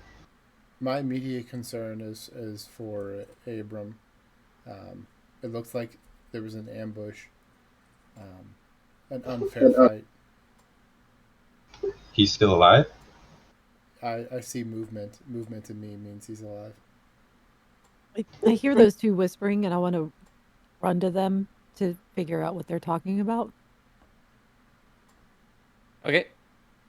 You're able to get within talking distance. Right, what the fuck's going on? I update her on the situation, letting her know that one of the guards is up there. We see small movement. There's 3 horses. I presume 2 other riders are missing. I keep drawing your attention to the fact that he's still moving, and we need to assure his safety. Assure. Do you think it's safe for us to approach? I tend to disregard the safety aspect of it. I looked ahead. I know that there's dangers ahead, but there's also a person who was recently ambushed and needs help, safety aside. If you can get me to him, I can heal him.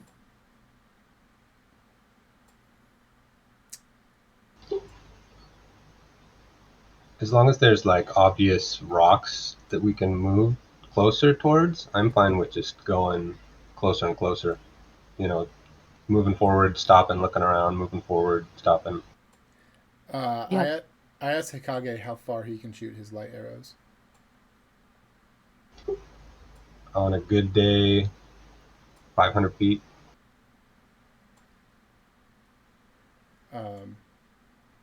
Can you shoot another one about 200 feet ahead of us? Gladly. I already had one in my hand. I just have to focus on it for 10 seconds, 6 seconds, fill it with light, shoot it off, straight up the road. Is there a verbal material associated with that? It's a cantrip, right? You're doing Yeah. just something you could play with if you wanted to add flavor text, like a prayer or something. Yeah, I'll think about it. So where the light lands, do we notice anything? Further up the road, so you shoot it like 200 feet. 200 feet from our current spot, so we're 50 feet away from him. 200 feet ahead of us. 150 feet away from Abram. It does not shed further light on the situation. So I go ahead. Yeah, I just motion that we start moving forward. I grip my warhammer. I crouch as much as the 7'10" guy can, and I move hastily in that direction. I'll follow behind him. Okay. Follow with Hikage.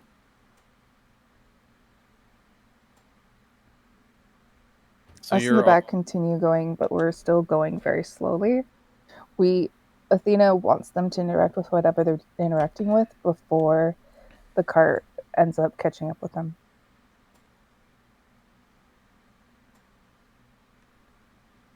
I'm going to kind of stay still like 10, 15 feet in front of the cart, but move with the cart. does this look like a good marching order for y'all? Feel free to. I think so. Yeah. No.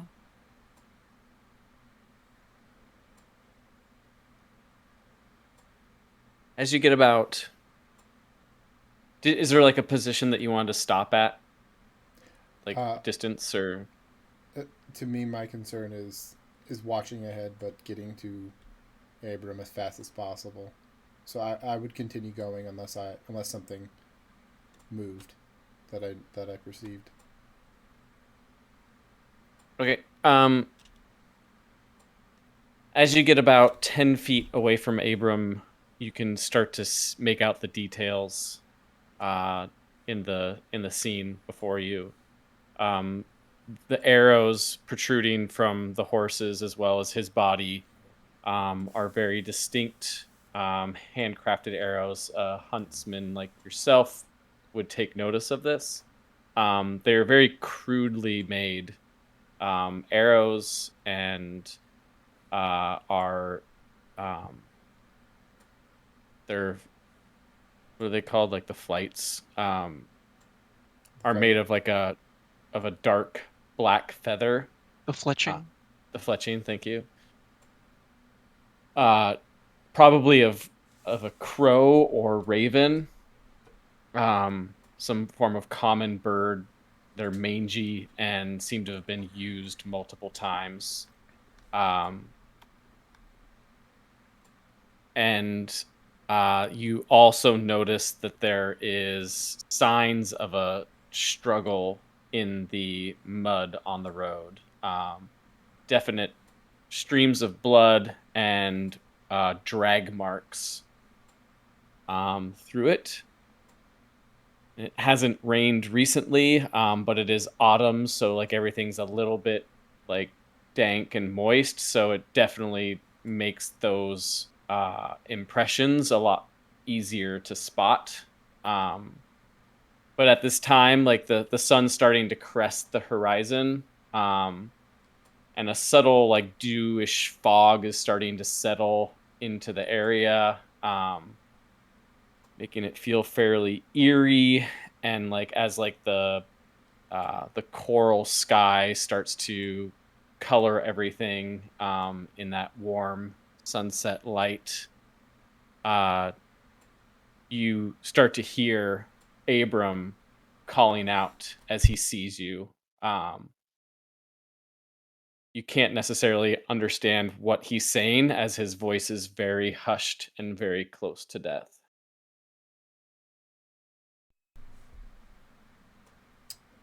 I motion Hikage and Sarah over the body while I investigate the tracks in the road. I'd gladly turn my attention to him, see if I can cast healing, get him stabilized. How So close can as we get to him?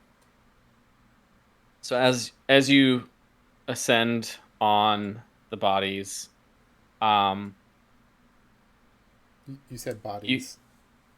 the bodies of the horses Horses. and the Okay. and Abram. Sorry. Okay. Animals are people too. The you hear this cackle from around you in multiple directions, and as arrows are released, I'm gonna have everybody roll initiative.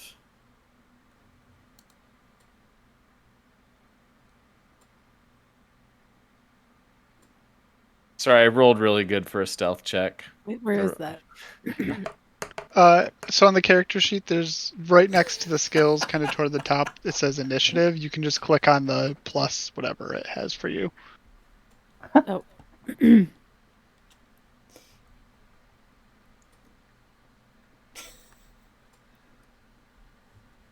And so I rolled with modifier 25. I don't think anybody has a 25 passive perception. I think that's impossible. Darn, I got a 21. I We thought I was did- good. It's possible, but not at level 1. I got a Proper. 3. I got a 3. Does that win? It's not putt, man. Ah, bruh, bummer. So you said you got a 25. Does that mean as the DM, whatever you roll, we need to have it be higher?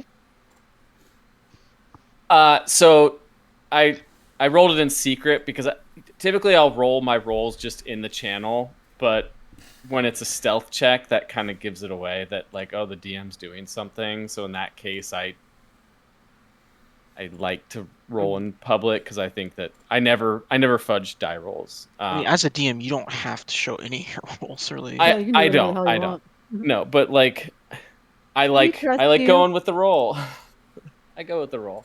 But yeah, for surprise things, I have to hide the die because I don't want to give it away. And But what I did, 25, that's Fleur, was bad.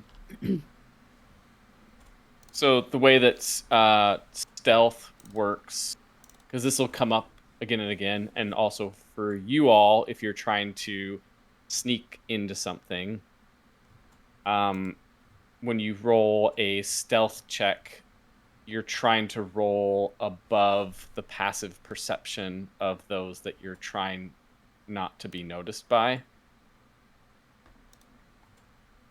And so in this Okay. case, whatever's attacking you rolled a 25. Jesus. We had no shot. We were fucked. I was like, I got 21. This will be good. Kage would have to roll a 19 to even like meet the DC. We weren't even trying to be stealthy either. We were just moving forward. Oh yeah, and you guys weren't focusing. Like, granted, I shouldn't be a dick DM, and I should. It's kind of hard for me because I think in situation nobody was concerned about looking about. You were all kind of rushing in. I was following Relian's drive to get to Abram, right? So you weren't actively looking, so I didn't ask you to do. You didn't say like I want to, look around the perimeter. I know that Ace said that he was looking I'm behind. looking south and like to the sides a little bit. I'm not looking up there. I'm assuming they're north. Yeah. So coming from the north, yeah. And actually, what we rolled was initiative, so that means that we're getting into combat, and initiative is going to be the order that we take actions. So we didn't even actually roll against what he was talking about. He was just bringing up that he rolled so high that we wouldn't have been able to anyway.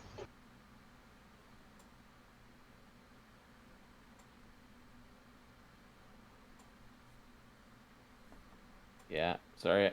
I'm gonna try and test something to see if this. I hope that this doesn't change. Oh, it is good.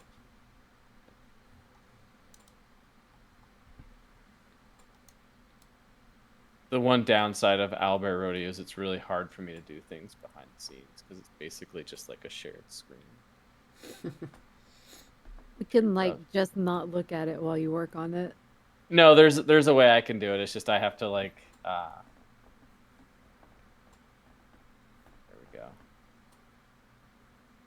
we go. So if I'll just choose something from like a different campaign. Didn't change it. Yeah. I'm totally gonna paint my face like that at one point. Just letting you know. Maybe the last one. I don't know. Oh yeah, and I grabbed everybody's avatars from their character sheet. If you have a specific image, and I had to like Ace and Relly and I had to grab something. Mine like. I looked for an avatar, but I didn't really find one I liked, and I sort of just forgot about it. Oh, I think I accidentally deleted Relian. I tried to click and drag, and something happened. not Relian. I think I deleted Ace. He's gone forever. Ace vanishes. Control Z. Control Z. Thank you.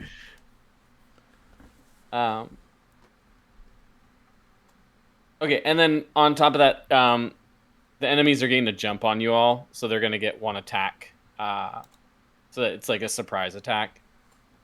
The way that it works is if, let's say I rolled a 15 to stealth, in the first round, anybody who had a passive perception that was above 15 would be able to attack alongside of the other combatants. If that makes sense.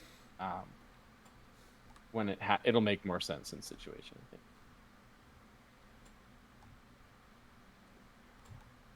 All right, well, I halt the cart and I bring out my weapon, but I stay up on the cart because it gives me a vantage point and I don't know where the attack might be coming from.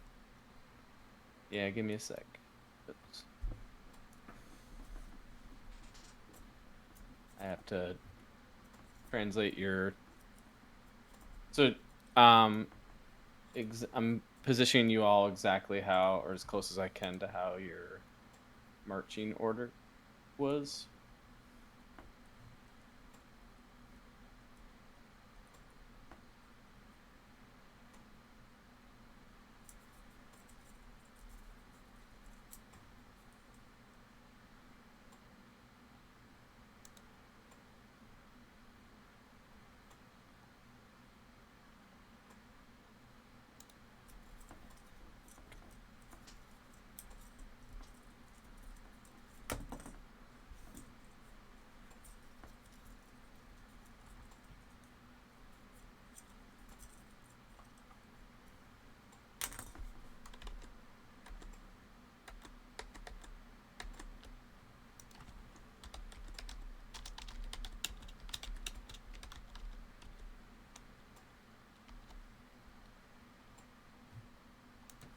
Dumb me decided to use a skewed map, so it's going to be a little different, but should be fine. You should all be okay with it, hopefully.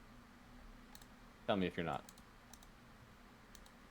Are you going to give us a new map or are we adjusting the current one? Yeah, I'm going to switch it.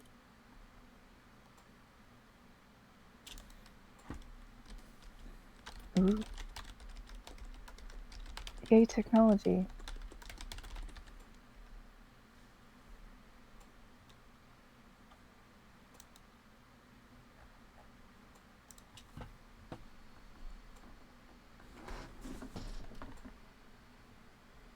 So you see them kind of pop up, these goblins pull out their short bows and let loose volleys of arrows into the fray.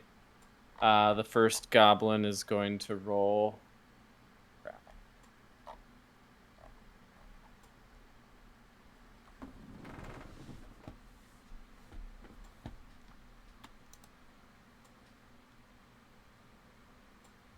Attack. If allowed and anyone's attacking me, I'm gonna react. Spend a reaction. So the first arrow goes to Abram on the ground. To the bait. Shooting the short bow. Oh. DM coming with the big hits.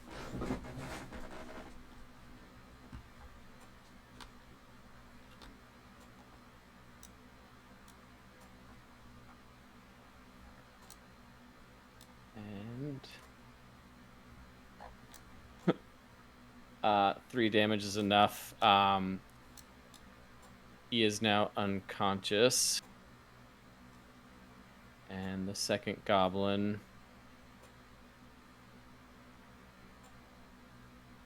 Are people rolling? I don't see rolls.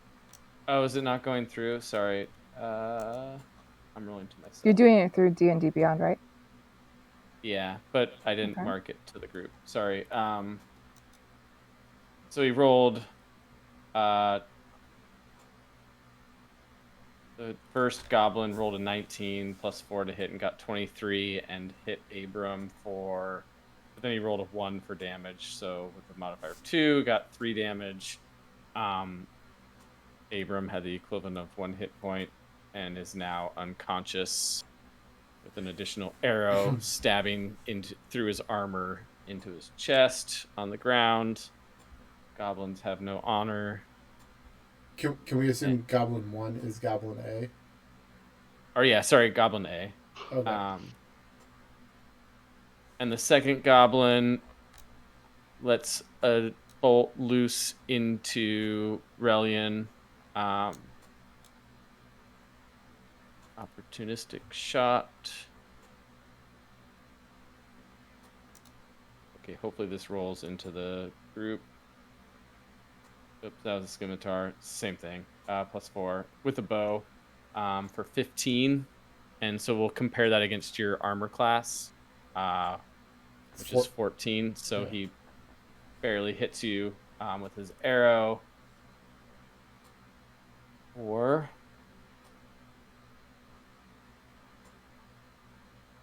take 4 damage from the arrow. And it like seems like it's coming out of nowhere as you're focused on Abram on the ground. This arrow just like glances against your shoulder, tears open at a so you have like a mere flesh wound on your shoulder. So you're level 1, so that's more than a flesh wound. And then Goblin C is going to shoot at Hikagi. So I don't even see it coming. Correct. Yeah. These are like it's like surprise attack. These are just they just pop up and let loose arrows.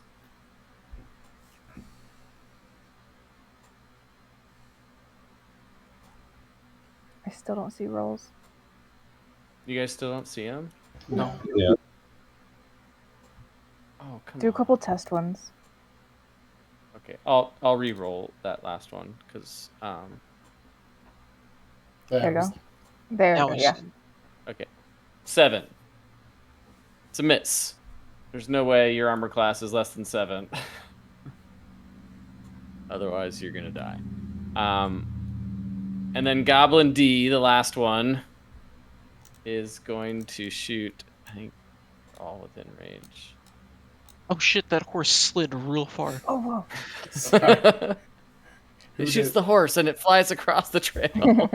Who would move that horse? Goblin The has a gravity knockback gun. arrows. Gravity arrows. Shooting Dune. The big elephant person that the goblin is freaked out by. I didn't armor. Ah! Oh dang! It hits me. Oh my goodness. For 4 damage. Wow, if you were a wizard, you'd be dead now. Right? But like as the bolt hits you, you're almost happy to have it hit you because you're like, haha, my armor withstood the attack. Yeah. Even... Well, that and it didn't hit the horse. Yeah. We need those commodities. Okay, so then we're gonna go up to the top of the order. Hold on a second. God, I didn't put your guys' initiative rolls in there. Mine's a 3, so I'm pretty sure I'm dead last. We actually had a lot of duplicate rolls. Mine was 17. Mine was also 17. Mine was 21.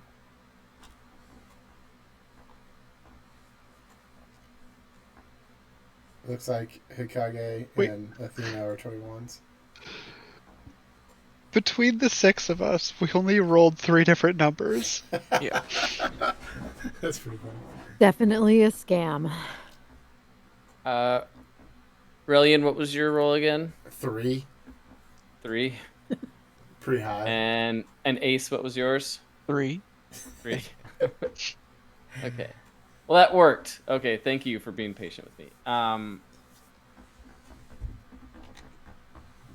Okay, so at the top of the order, we have Athena, followed by Hikage, and then Dune. Actually, Athena and Hikage, you both rolled the same, so you can, if somebody really wants to go first, they can. I've got better decks. Yeah, I think you might be best going first. Go for it.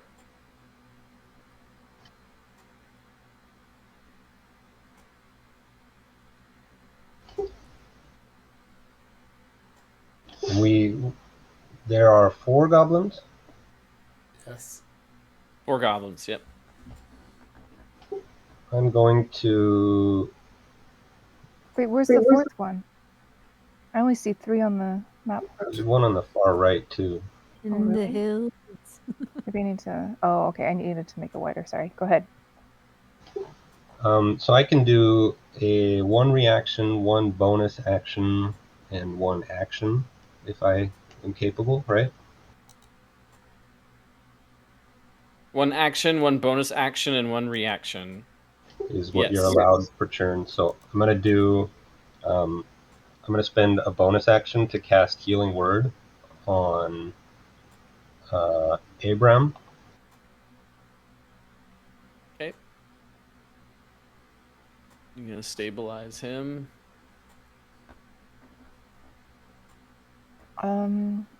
So the map shows their current location, right? Like they're not advancing. Yeah, they stayed put. Okay. I believe, yeah, the way that opportunity attacks work is they don't get to move. You Okay. typically can move on your turn on a regular turn, and it's unrestricted the order that you do it in. Mm-hmm. So you could move 5 feet and then attack and then move another 20 feet, or you could move 5 feet, attack, move 10 feet, do your bonus action, or have that a bonus action be a part of that, and then of that movement, and then continue moving on. It's fluid like that. So I'm gonna heal and then move and then shoot. Healing Word's a bonus action? That's the only Yes. bonus action spell, yeah, that I have. It's not as strong, but it's fast. And I will shoot Goblin B.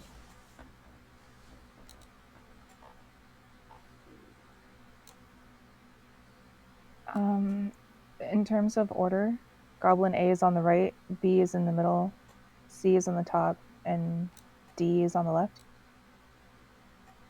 Is that how it is, or is it the opposite? A's in the middle, B's on the right. Okay. Are the labels not showing up The for labels are there. I There. see him. C labels. I see him. Huh. Oh, I have to click them. Okay. I don't Weird. have to click anything. And I see Yeah. everyone's name and label. I don't see Maybe- labels. you? Zoom in? Maybe. That's weird. Oh, it's just I had to zoom out so I can make sure I see. I have one screen. Sorry, so everything's just on one screen. So it's really. All right. Is it still his turn? Yeah, and with attacks, go ahead and then immediately click the damage. Because then if you hit, then I can just narrate what happened. And I'm trying to crouch behind this horse as I, to like protect my left side as I focus on the goblin on the right. Oh, okay, yeah. So I'll say that you have you have like half cover from the horse, from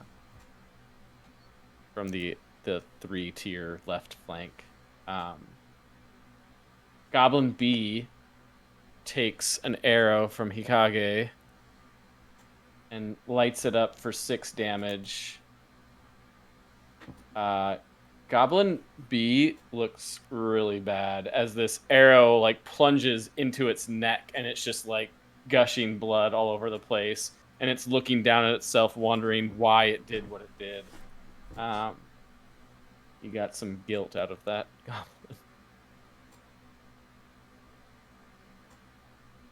And I'm done. All right. It's my turn next. I stabilize the cart and I get down. You say I can do a movement, I can do a bonus, and then I can do an attack, right? Yeah, attack or spell. It's a action. All right. Well, I have no spells. I've done my movement to get down from the horse because I didn't want it to stabilize the cart. I bring out my crossbow and I fire at Goblin. I'm probably going to say Goblin D. Okay, and taking your crossbow out would be your bonus action. So that's okay. an example of a bonus action, yeah. Okay. So do I do the hit DC button or do I do the damage button? First do the hit, but then immediately after that roll the damage. So you'll do it sequentially. Every time you attack, I'll just have you click attack and then do the damage, because if it does hit, I'm going to need the damage anyways, and if it misses, then All right. collateral So damage. do hit and then the damage. Once I can go away is 3. Okay, so the 4. So you jump off the cart, and as you're like jumping off, you do this awesome like pulling your crossbow from behind you or wherever you have it holstered, and almost like shoot it before you hit the ground. Unfortunately, like with all that movement, the crossbow bowl hits the ground somewhere behind the goblin, but you land and you're into the fray. And I'm protecting the horses. I'm in front of them. Yeah. And then we are going to... I only have one monitor too. I did this to myself. I got rid of my other one. You need 3.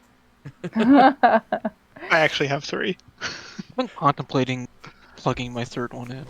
I think I'm gonna use my. I used to have 3 and I missed my 3rd. I'm gonna use my iPad next time for the third screen. Yeah, you can have your character sheet on your phone or on your That's true. tablet, and it'll populate to here. Can be convenient. As a DM, I'm just screwed no matter what. Technology ruining my life. Dune, you are up, and followed by and Sarah, you're on deck. So this little like cliff that D and C are on, how high up is that? Right there. Let's say that it's about 10 feet. Okay. Between like 8 and 10 feet, like it Yeah. kind of staggers. Yeah. Okay, I'm gonna move up a little bit just so I'm within 30 feet of Goblin C. I'm going to cast Thorn Whip on it.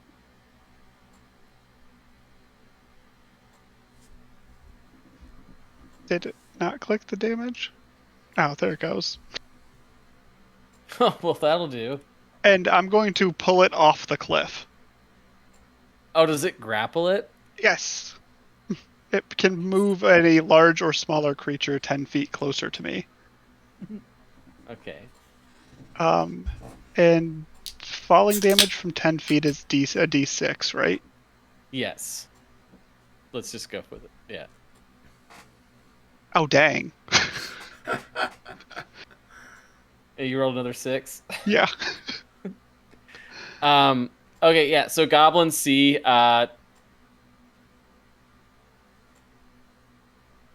like maybe Goblin C is distracted by the crossbow bolt that Athena launched, and it like looks away for a second, like in that split second, all of a sudden it gets entangled by a thorny whip, and its torso was like in a twist movement as it was turning to look at that missed crossbow bolt, which aided in it being pulled down off the cliff and landing like straight on his face on like an unfortunately very spiky rock.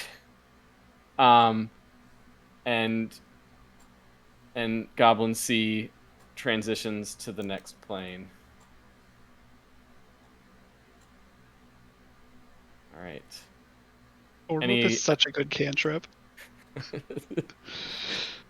Any additional movement? No, I'm gonna stay where I am. Okay. And then we're moving on to Sarah. So what's Abram's status? Is he completely knocked out?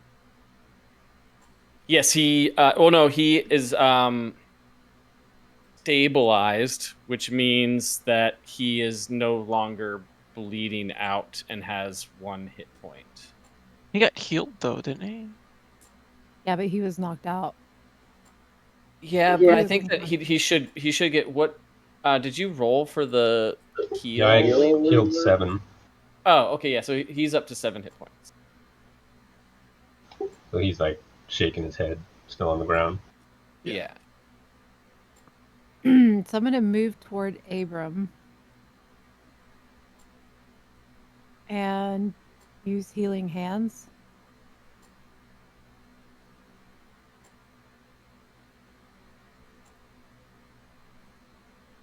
And how do I do that with this technology?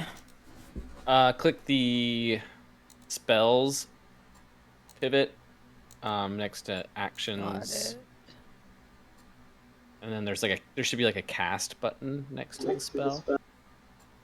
I don't have it because it's from my race. Oh yeah, it's a racial thing. Oh, so you got to go to your abilities, or what's it called? And have features and traits. I think it's in Features and features and traits, traits, okay. and then there's racial traits. There it is. How do I use it? It says you just check that box. Okay. And it just equal to your level, so it'll get better. They changed this. It used to be like the actual spell. This is like a recent change to Asmar. And I still have a bonus action, right? Yes, you do. Oh. So you can lay prone, which I wouldn't advise because you're not in cover.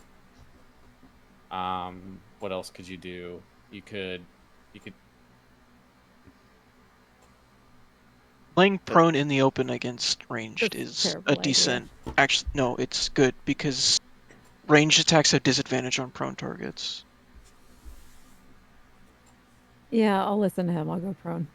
Yeah, and you're kind of like up against that horse anyway, so you're kind of Yeah, like I'll just like kind of crawl into the carcass. yeah, it's warm. It's stinky. It depends if you're more worried about getting hit or if you want to move somewhere else. If you want to move somewhere else, you shouldn't go prone. But No, if I you're don't intent wanna on move just anywhere staying else. there, you should just go prone. Let's stay here. Like there's a reason in Hell Let Loose you go prone instead of just charging through a field. But it's so much fun to charge through the field. Hmm.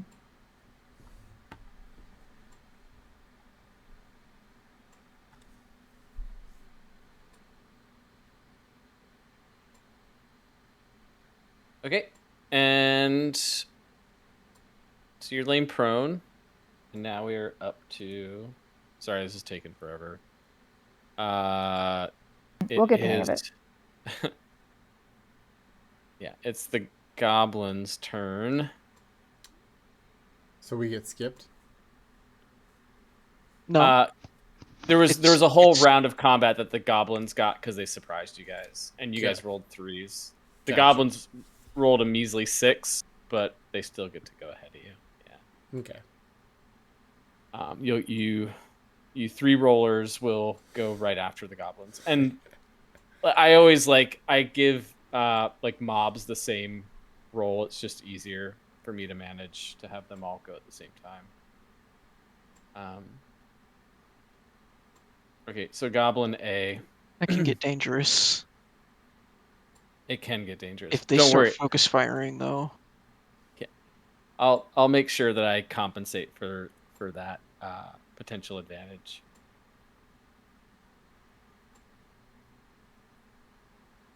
I'm not a DM that's trying to kill everybody.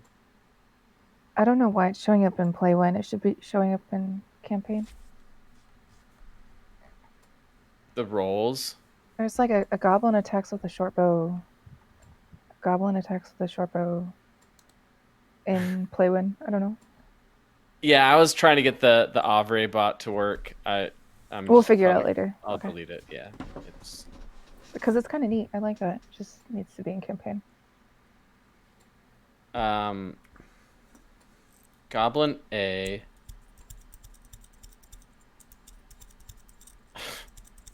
What would this goblin do? This goblin Would run in fear is what it would do. It would run in fear. Goblin A sees his buddy being pulled off of the cliff with thorns, and doesn't want that to happen to him, so he kind of positions himself in between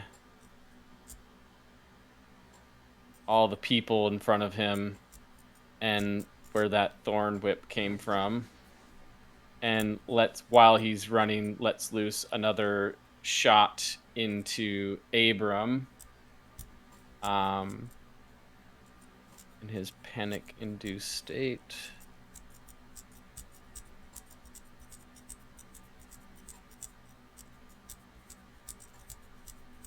Hits him for 5 damage. Come on, Abram. Be better. It means he has 2 left, right? He got healed for 1 more from Sarah, so I think he's at 3. Okay. Unless my arithmetic's wrong. No, you're right, because he had 1 health. He got healed for 7, so he had 8, and then -5, so that means he has 3 left. And then Goblin B is going to... He got healed for more. Sarah healed him. Yeah, he was at 0 when I healed him. That's what I was saying. Azamar used to be able to cast the full spell, but they revised it to it heals an HP equal to the level. I didn't realize it was that weak. Yeah, they decided we were OP. Fair enough. It's still clutch. Like when somebody drops, they don't have to do death saving rolls if you run up and touch them. Goblin B follows suit and shoots at Abram as well. It's like they're trying to prevent him from doing something. Telling us the secrets. And he crits. So I'm going to roll this and another d6.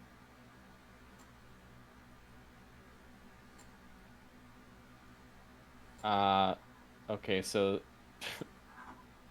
Abram...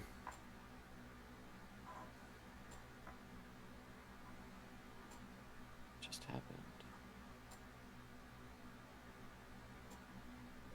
What? So is it a nat 20, a crit? Is that what that is? Yeah. Yeah. Okay. I'm afraid then unless we have a necromancer, he did. And we're not going to get any information. Not from him. Goblin D looks juicy though. Well, so he goes unconscious again. 5e basically makes it almost impossible for character death. Immediate character death. Immediate character death. But if Abram takes any damage with 0 hit points, then he is dead. Dead. That's how it works. So you basically have to bring somebody down to 0 HP, and then it's like a double tap, right? Gotcha. Every player character is a zombie Unless you're in playing 5e. Tomb of Annihilation, there's like several things in there that like you just die. There are That's some it. spells that are instant death. Yeah, like I think Vecna has a spell that's instant death too on his stat sheet. Goblin D is hesitant, but where can he move to?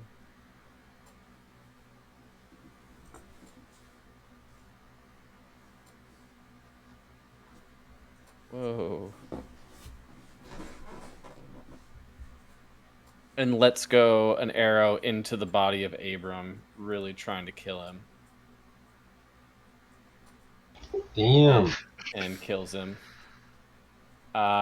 So the sequence of events are Goblin A runs across the path, lets loose an arrow into Abram, takes him down to almost dead, followed by a barrage from B and D, which drop him and then immediately kill him.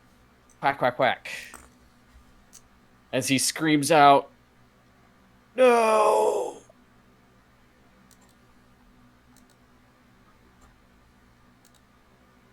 And between Ace and Relian, both had 3s.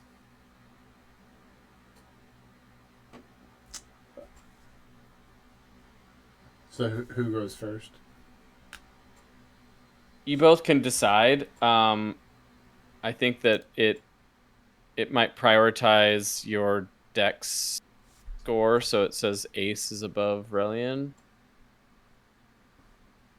But I always play that if you wanted to prioritize somebody's action, or I can just tell you if it's easier. You just say it's Ace's turn.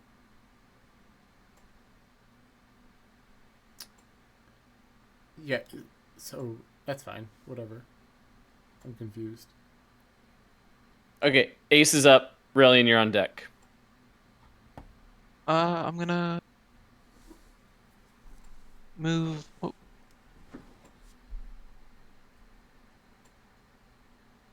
Move to here, and I'm gonna shoot a crossbow bolt at Goblin D.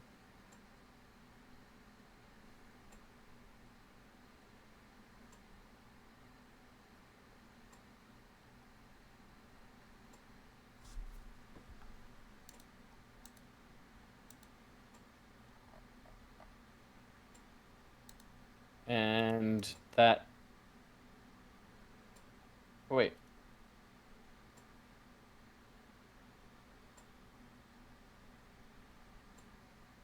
Tend to hit, right? Yeah.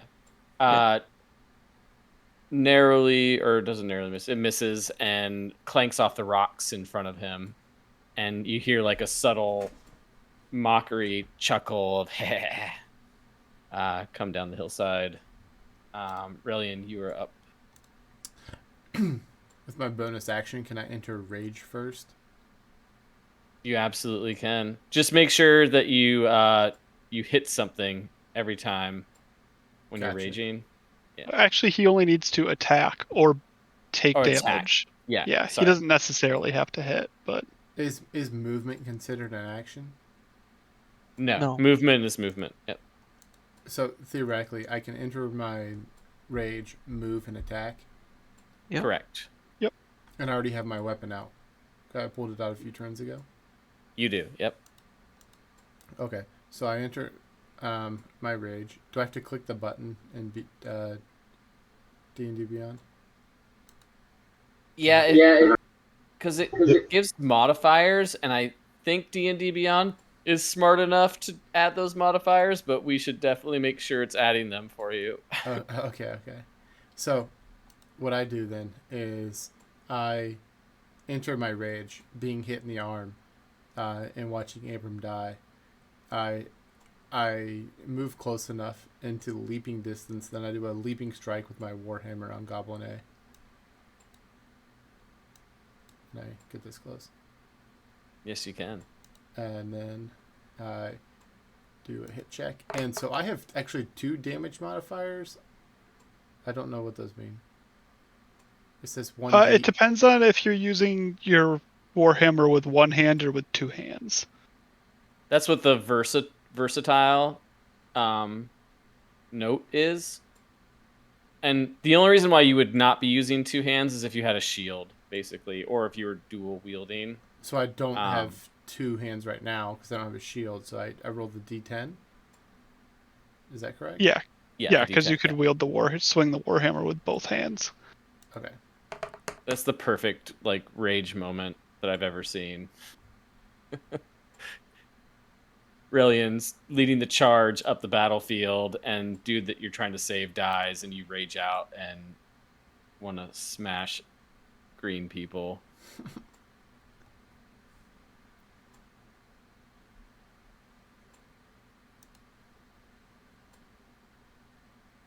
Where did my tracker go?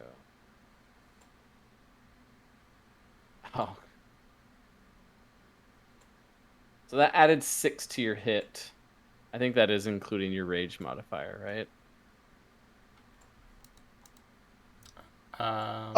Rage modifier only adds to damage, I believe. Melee damage with strength weapons. Oh, yeah, you're right. Which I don't think it did because the +4 It's just his strength modifier. It's just his strength modifier, so I think it's 1 damage at level 1. It's +2. Is it 2? Oh, okay. But unfortunately, 11 misses. But you scared the bejesus out of that goblin, and it is now sitting there like terrified as like this raging Goliath is in front of him with a warhammer like pummeled into the ground as like dirt is like lifted up into the air.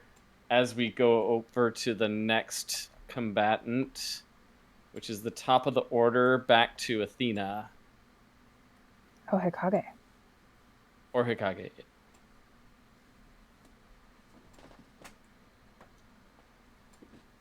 I think Hikage should go first. Think the internet went out in Japan? No. No. We lose him? Akira woke up. This is when they reset the internet in Japan. For real? Yeah. 12:41. reset Every Saturday, like around noonish. Oh no. Around 1 p.m., 2 p.m. Why would you do that midday? It's a Saturday. Everybody's out and about. But Saturday also has a 3 a.m. Everybody's inside on the internet at 3 a.m. Okay, there. That went weird for a second. Can you guys hear me? Yep. Yeah. Yep. You're next.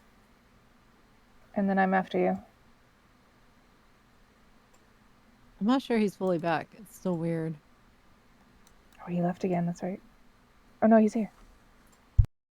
When you said fully back, I immediately filled it with fully vaxxed. There is no such thing anymore. What's the state of Goblin C again? So Goblin C is dead. Goblin C is dead. That's D dead. is 100% health. A is 100% health. B has a yellow ring on it. For me, Gotcha. that's my best effort to show that he's Died. damaged. Severely, like bleeding out at the throat. Yeah, I can. Let's make him red. Red means Okay, it looks like critically wounded. he's not here with voice, but he's rolling. So I can run over there and headbutt him. Yeah. Can you hear me? Yes. Yep. I don't know, my camera was freaking it out or something. It just stalled every time I turned it back on. But yeah, I would fire at Goblin B again. And I rolled a 12 to hit. A 12 to hit? Yeah. 12 is not good enough as that goblin, it gracefully, as it's grabbing its like bloody neck, kind of barely moves out of the way as your arrow hits the tree behind it. Is there a way to turn a grid onto this, or is there a measuring thing? Yeah, I can do grid. There's also the little square, I think, in the toolbar. Looks like I'm in range, so.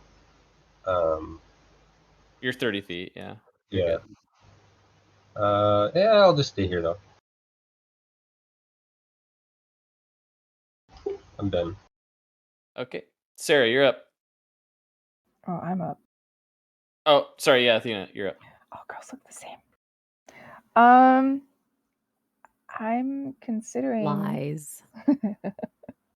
Yeah, I 100% disagree with that statement.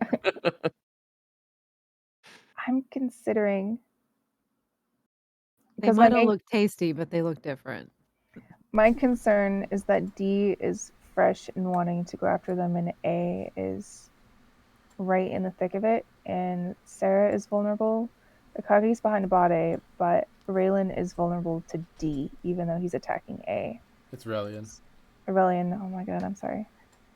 I'm wondering if this is possible. Can I get on this and then push this in between them so it's like right here? So even though like the horses are kind of covered by the cliff, like this carriage kind of blocks Goblin D from attacking Hikage and Sarah and Rillian. Are there explosives in the cart? There shouldn't Yep. be, right? There are explosives? Yeah, there Yeah, are. that was Alright, explained then- to us. Yeah, Yeah. that was, so then I'm not going to do Uh, that. But you could. I think that technically you could do that. I didn't roll initiative for the horses, so I might have to. Oh, But I don't. I think we can make a house rule and say that like beasts of burden don't roll initiative, and they just you can make their movement your movement, and maybe we like subtract any movement that you made prior from their hearing- total movement. hearing that there are explosives in there, I'm just going to work on crossbowing D this time. Okay, that was a really cool idea. Yeah, it was. I'm going to do hit DC. And then I'm going to do my damage. Oh, dude. D&D Beyond is not giving you guys D20 love tonight. Don't they know this is session 1? We're rolling D8s, like Dude. Not for hit. You rolled not a for 3 hit. on a No. D20. Yeah. There's been a lot of like 5 and below rolls. For the DM, he's getting all of it. I took it all on my initiative roll of 19 that one time. Wasting it on initiative. Okay, so your crossbow bolt narrowly misses. You're shooting Goblin A? I'm shooting Goblin D. Okay, because I should tell you that if a friendly is in engagement range, Mhm. basically mean touching another character. You're saying Dune's in my line of fire? No, I was saying if you were to shoot at Goblin A and miss, then Relian would have to roll a dexterity saving throw to see if, or he just rolls a d20, I think, and if it's a 10 or lower, then he would be hit by the arrow. If it was an 11 or higher, he would miss it. It would miss him. I think I got that rule right. Which at 9 damage would nearly kill me. So That's only on a 1 though, right? Not every miss, just if she critically missed. yes, you're right. Critical miss. Worth saying though. So just know that like if you're gonna shoot somebody that's within engagement range of somebody else, there's a potential. You could fuck it up. I've seen characters die that way. Friendly fire. Friendly fire. Mhm. It's day 1, don't kill me. So Goblin D, it narrowly, or it misses Goblin D, and so we are moving on to Dune, and then Sarah, you're on deck, and then the goblins. Okay, I'm gonna move Wait. up. Wait, did What? Dune and I roll the same? Yeah, we did. We had the same. Yeah. Can I use Ye- Bardic Inspiration on Dune? If I mean, if we want to say that you go before me, yeah, you'd be able to do that. I mean, if you want to let me go before you, I can use Bardic Inspiration on you. 'Cause Yeah, go your for it. thorny thingy is thorny. So as you the way that it works is you glance at each other in the moment of action, and you see it in Sarah's eyes. Hold your roll, bro. Shh.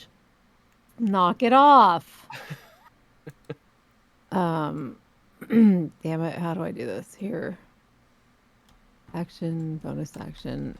It I think it's a bonus action to use Bardic is. Inspiration.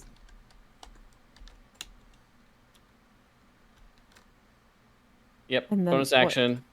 Within 60 feet that can hear you gains an inspiration die. 1d6 for 10 minutes. And I thought You that can- there was a limited thing of what I can use it on. Yeah, it's ability check, attack roll, or saving throw. And so I hope Only- you use it on only your one of attack those. roll. That's the plan. You can use it after seeing the roll, but before knowing the outcome. Yeah. Oh, I suck. Oh no!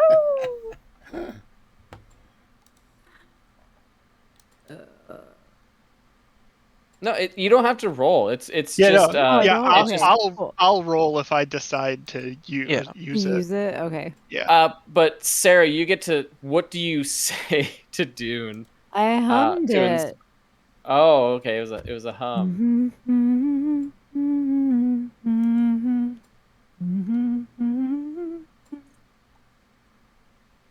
And Good Dune, luck to you, are bro.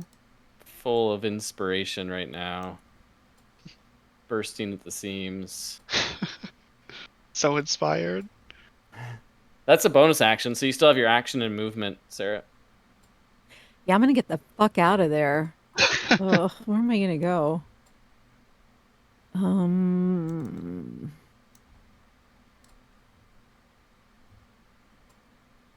Nowhere. Yeah, there's really like not a lot of cover. I'm just gonna stay here. I'm good. I'm done. Putting all Dune? of the responsibility on Dune.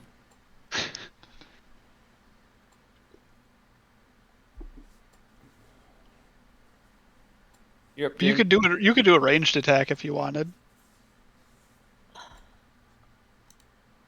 or cast. Can I? Your what's Oh, I the can cast bard my cantrip? Vicious mockery. You can try it Mockery. insult Goblin B to death. I mean, It's he's- always Try to fun to get a insult kill with Goblin D to- vicious mockery. Okay, I'll do that. Where is Vicious Mockery? not All right, gonna let's take go. much. I think it's a saving throw. Yeah, the goblin has to make a wisdom saving throw. Goblins are not wise. They're not wise at all. God damn, that's terrible. All right. Oh no, Vicious Mockery doesn't do a lot of damage. It's only a D4. Wisdom saving Yeah, throw. me So the too. goblins are at -1. That's definitely lower than Yeah, I'm your sure. than your check. It's probably like a 12 to 14 or something. Your save is a 14. So, what do you say to this goblin that makes it die? Eat shit, you little piece of crap. Stay away from my buddies. As it lets go of its neck and just lets blood spurt everywhere like bad anime aerosol. Which goblin is Bill that? Bill aerosol. Goblin B. Vicious Mockery are the best kills because it doesn't make sense at all. It's psychic damage, Bob. I They like to die say of depression. because you're never gonna do vicious mockery to like exhaust all of its hit points, right? Like it's hurt and it's fighting against the pain, and you just push the pain in a little bit Bullying. further. It's literally bullying. I'm pretty sure as a bard, I one time killed something just with vicious mockery damage. It's like it's Bene Gesserit spells, right? It's the tongue. All right, so Dune, you're up. Okay, now that I'm inspired, I'm going to move up a little bit so I'm within 30 feet of Goblin D. And then cast Thorn Whip. You should have hummed at it in a mocking manner. Oh, less damage, but for now I don't need to use the inspiration die. And I'm going to pull this one off the cliff as well. Aw, way less damage this time. Oh, guys, we're struggling. These, You're still these- inspired though for a while, right? Yoon's Like that the Yeah, only yeah, it one in lasts our for like group 10 minutes. that can It's hit. wow. It landed in a bush.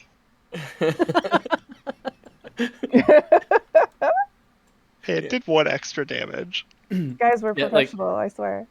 Bounced off some topiary. Topiary. Wait, why are people manicuring the bushes out here? I thought this was a wild.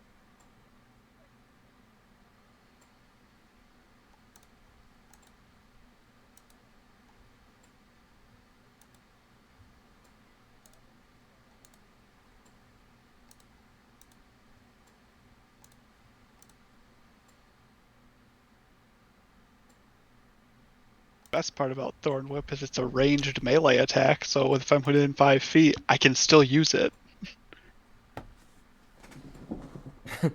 That's very, very sneaky. Is he entangled right now, or No, because it's just a cantrip. It just basically grabs and pulls and then disappears. Oh, gotcha. Okay. Yeah, that would be OP. Yeah, There is especially that for a cantrip. There is. one that I they think come it's from like the a- ground or whatever. Yeah. There's several spells that do that. Yeah. The spell creative department wasn't very creative. Okay, so that's Dune and Sarah. So now we go to the goblins. They're not as confident as they were the last round. As the dirt settles around Goblin A from the Hammer of Justice that Relian brought down in front of it, it craps its pants a little bit. It's a goblin, so it can disengage for free. Wait, wasn't there Um, something about smell and olfactory things? Yeah, that's That's Dune. for me investigating or perceiving. You notices you're- the goblin. You're crack. definitely perceiving something that smells wrong. What do these goblins eat? Goblin A Lot of meat. disengages and is going to sprint up the difficult terrain that is the rocks. Goblin's speed is 30. So I'm going to say that it's... I can't... it's like 10 feet to the rocks, and then another 10 feet up the cliff, so that'd be counts 20 feet as difficult terrain. So 30, and then another 30 brings him up to here. Are you able to see my measuring tool, or is it not showing you my measuring tool? Yeah, it doesn't show it. Okay, so it was 10 feet to the rocks, like here, and then another 10 feet up the rocks counts as 20 because it's difficult terrain, and then the rest. So if you don't take an action, you can go twice your speed as a run or dash action, and that's exactly what Goblin A did. Goblin D sees this and says, "I guess that's the plan." So he's gonna jump up here. Yeah, it's gonna be 20 feet up the rocks, and then he can get really far.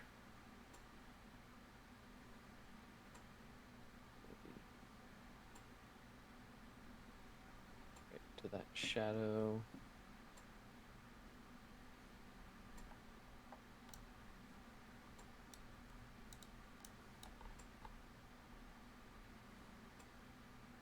They're absolutely running away from you. As we go to Ace. And Rillian's up Okay. on deck. Ace is going to. Oh, this is annoying because my push to talk is also dragging the map. Ace is gonna dash up this ramp.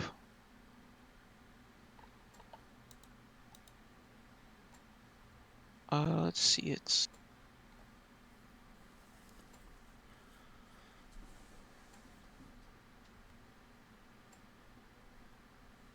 I think he'd end up out there.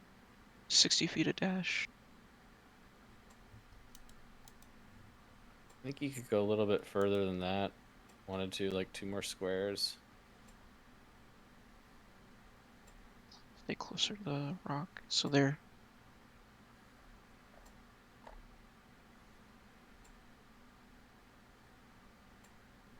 It's my turn because I don't think I have really any bonus actions. Cool. Brilliant. You're up. And we'll call it after this encounter. So, do I have a natural athletic prowess. Do I get any saving abilities by going up the rock cliff? That's a good question. So, excuse me. Your Probably just big steps to you. I mean, I'm nearly 8 feet tall, and that's 10 feet high. So, It's and I still and I difficult have a, terrain. but I have a prowess in athletics, so a jump my height would not be difficult. That is a good argument because you do have proficiency in athletics as well. I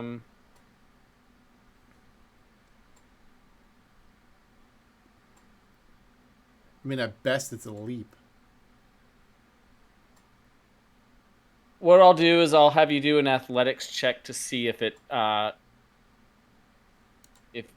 if you're able to bypass the need for difficult terrain. Yeah. Does that sound fair? All right, I rolled 24. You absolutely are not in difficult terrain. Okay, so Good. how far can I move based on that then?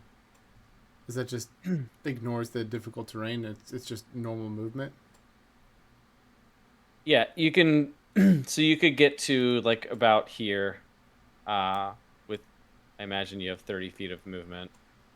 I do. Fortunately, that's not enough to close the distance.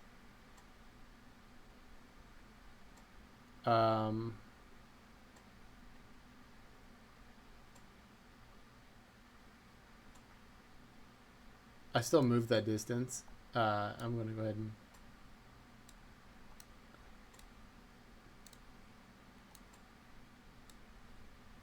do that. You can get up to here. Oh. Yeah. The distance between us then is a mere 15 feet, which is still too far, and I cannot attack from that distance. So,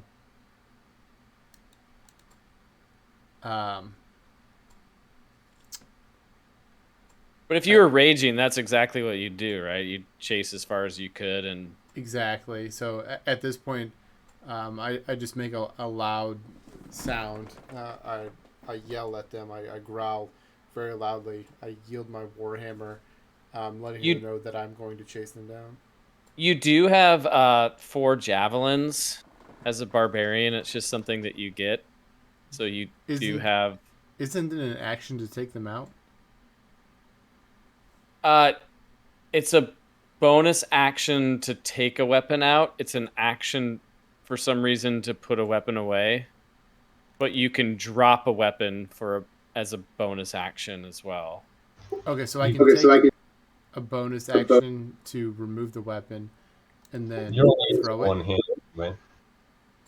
What's that, Matt? He's got a versatile weapon, so he could just put that in his left hand and pull a javelin out with his right. Yeah, because you had the hammer with 2 hands. I'm not going to charge you a bonus action to let go one hand, and then you just grab a javelin and chuck it, right? Like, Okay. Dropping a weapon should not cost a bonus action. That's just like a free thing, I Plus, think. I'm not dropping it technically. Yeah. I'm just Yeah, you're I'm just offhanding changing it. Yeah. So I Yeah. do that. Then I take my Warhammer and I switch it to my offhand.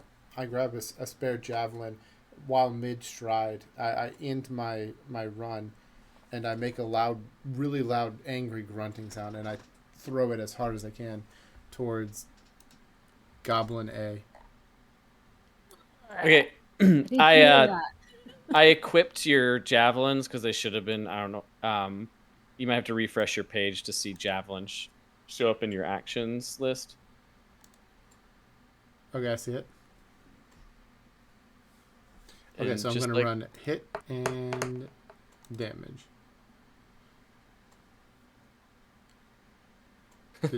Did damage not hit run? The no, the damage did not go through.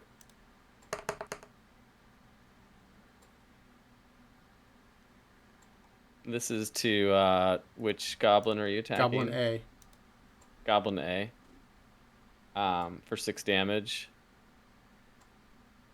So your javelin like pierces literally through the goblin as it's running away, and it's now holding this javelin out that's like shish kebab goblin, and it's stumbling to the ground, but somehow like still managing to move away, defying all manner of physics. So did that add my 2? Oh, that's not a melee strength, so it doesn't count, right? Okay, never mind. Sorry. So it's pierced and he's still hobbling away. Yes. Okay.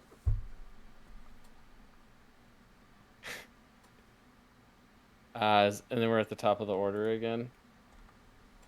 As these goblins are fleeing for their lives. Athena, you are up. Well, at this moment, I feel like I can't really leave the cart. Because I'm not sure if in these situations we get more attacks after an initial ambush. Is that something that can happen? I'm asking the DM. Like, is that? So if more goblins showed up and flanked you? Yeah. Um,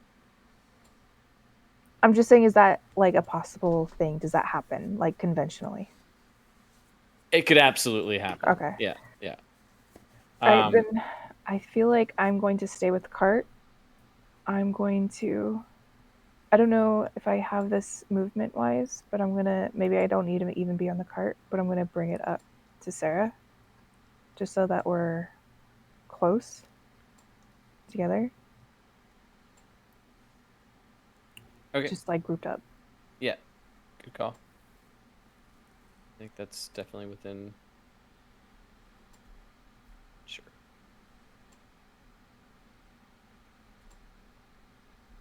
And then we're going on to Hikage. I'm going to duck behind this horse and kind of try to go out of sight of everybody else and teleport Teleport. up to here in a way that hopefully nobody notices. And come out and shoot Goblin B.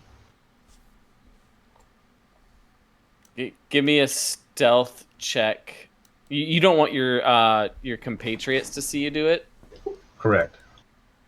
Give me a stealth check against everybody's passive perception. Because everybody's engaged in battle, so I'll give you a chance. But there are some highly perceptive members. Give them a chance to see you.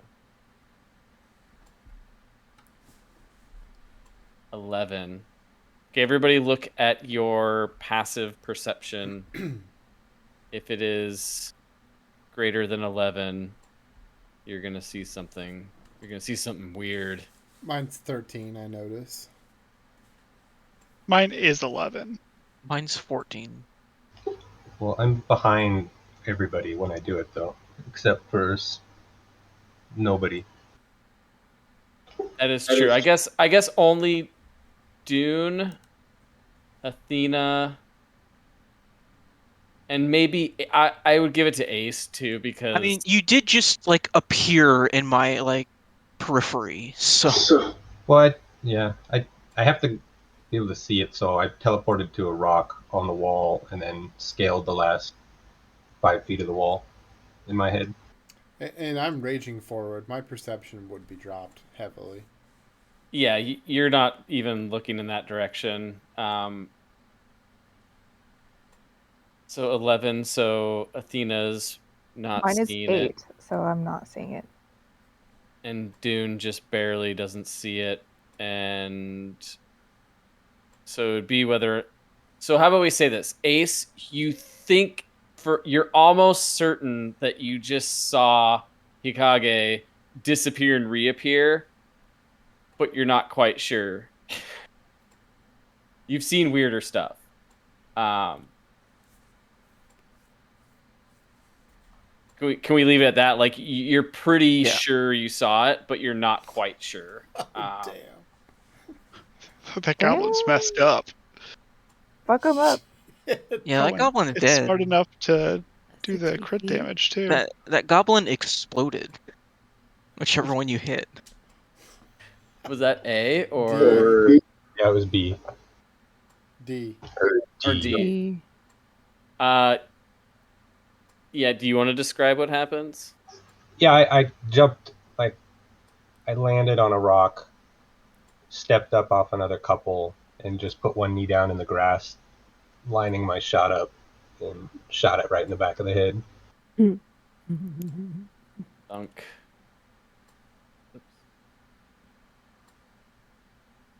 So how many hit points do they have left? Oh, that one's gone. How many hit points does they have left?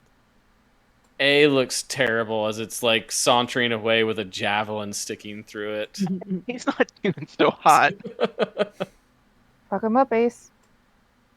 I mean, he's like William? crying. He's crying a little bit. You can hear like this goblin sobbing to himself. Like, what did I let myself become? Why is he crying like that? He's just a goblin. Yeah, because goblins like when Goblins they're have feelings too. no, when goblins like feel threatened, they totally shut down. That's like in their description. They like immediately become like little like wiener people. Oh, okay.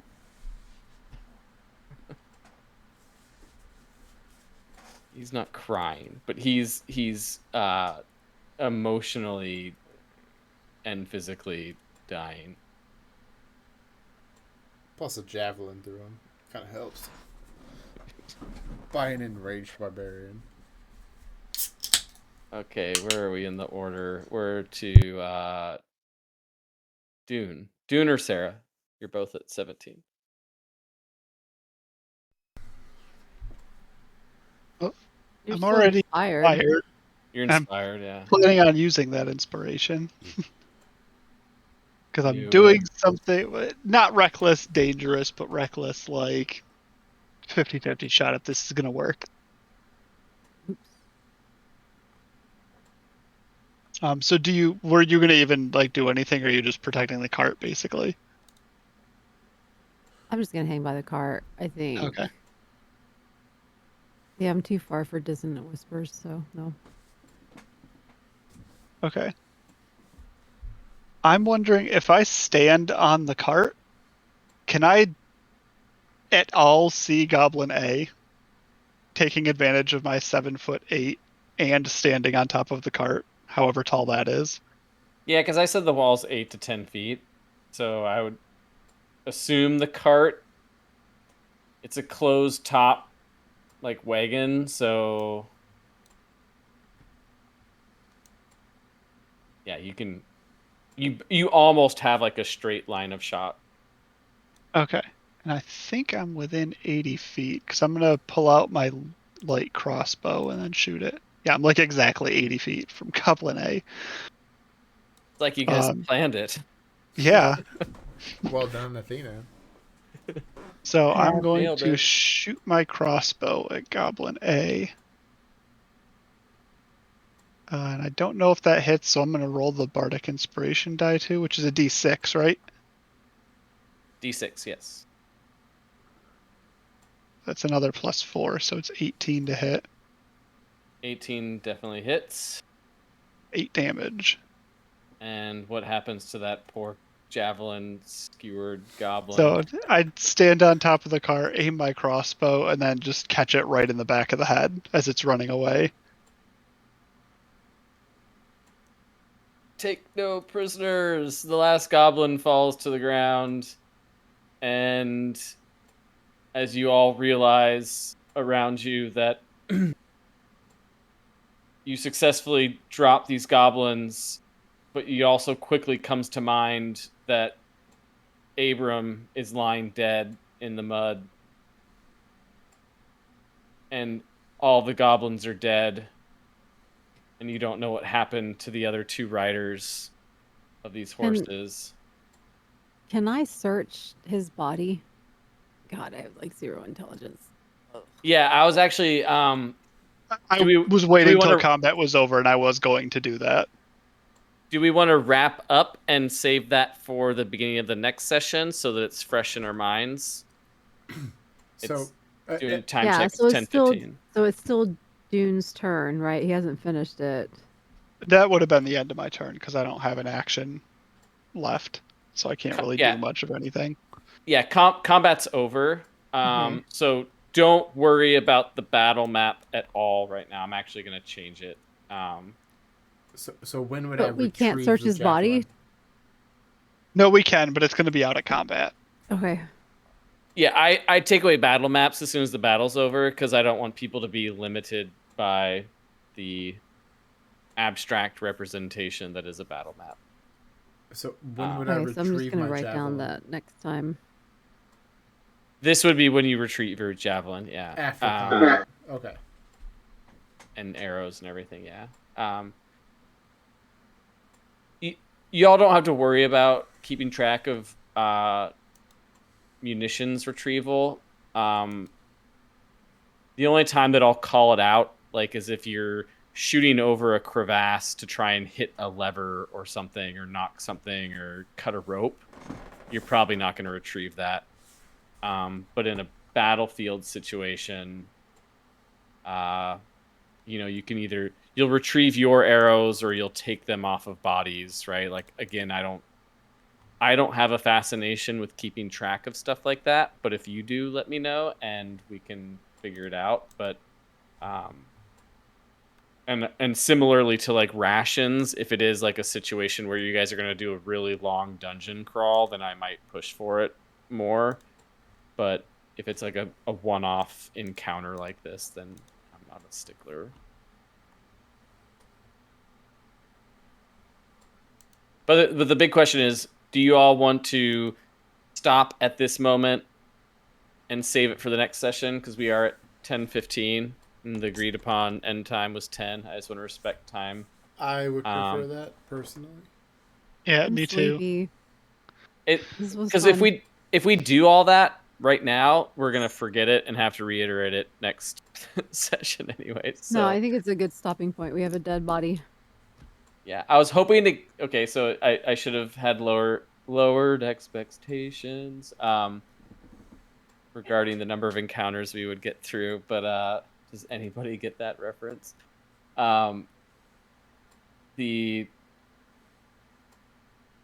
we made it far. We had almost every type of encounter. We had a combat encounter, a social encounter, and an adventuring encounter. So we did it. We 100%ed D&D. We don't need to come back for the next session. We got all of the experiences in one session. It was like a micro game. Just kidding. You've gamed with me before. You should set your expectations at like below 0. Well, I was actually more curious how long a 6-player battle map combat scene would take. And so now I also have to consider it was at least a couple people's literal first time doing combat. That's me. Yeah. Relian. Combat's the most complicated thing. Raylan. Like if you were to take all the rule books, You know, all the rule books, like 80% of it is related to combat. Yeah. you have no idea how close Aurelian is and Raylan is close to my real name, that it's just familiar enough to annoy me because it's so close. You did it to yourself, man. I did it on purpose, but like then you guys called me Raylan, and I was like, it's way too close. Pretty soon you're gonna be Ragelian. Rage Lian. It's way better, trust me. That's gonna be your barbarian Of name. Natty, all like full rage with Rage Lian. That's gonna be your barbarian name, is Ragelian.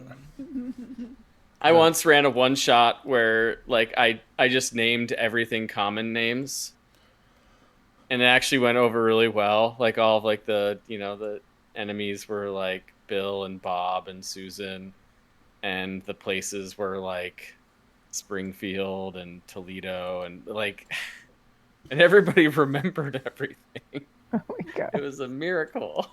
Because it's normal. It's like part of your daily life.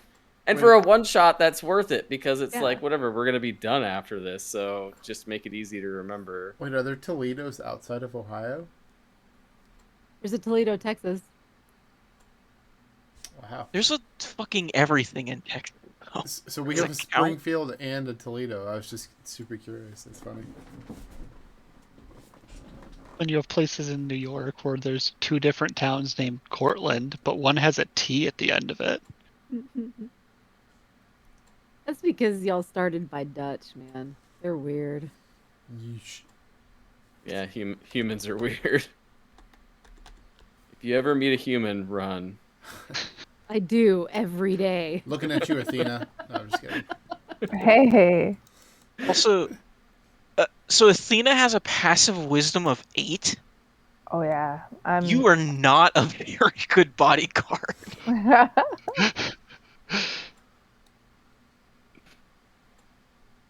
Yeah, my wisdom is low. So the way I see that is that I'm used to being. I was trained to be a bodyguard in Palace and in the military, but it was much more. It's not so much out adventuring type of bodyguarding. So like that's why my survival, like, nature's low, animals are kind of low, that type of thing. You were trained in like ideal situations. Yeah, it was very specific training. Yeah, And now I'm thrust into this type of work, so it's kind of like been adapting. With Yeah, it's- these peasants.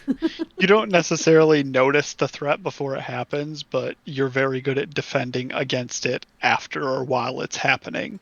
Yeah, it's kind of like I'm not one to perceive the threat before, but once the threat's there, like I'm good. Like I'm that type of melee. I've always been curious why they didn't introduce like a passive intimidation. Yeah. Like, I mean, theoretically, you could make any stat passive. It's just 10 plus the modifier, so Yeah. you could make a That's true. passive intimidation. I think technically every skill has like a passive point. They just don't It's really not relevant. Passive advertise religion. that. Yeah, they don't really Yeah, that's broadcast that in fair. the rules. because I think that's like something that Athena has is she's very intimidating. Yeah, because I mean, I'm basically a policeman. Yeah. So yeah, working with law, and just enforcing law, all that type of stuff.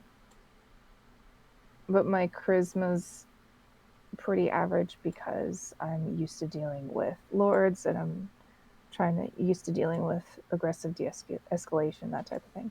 And also because technically in 5e, critical failures don't apply to skill checks. There becomes a point where it becomes impossible to fail a skill check.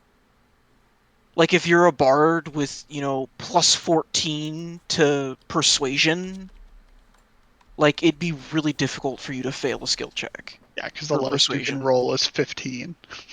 That's where like they kind of, because technically a 1 is an auto fail no matter what the modifier, but they leave it up to DM discretion to say just don't make them make those low checks.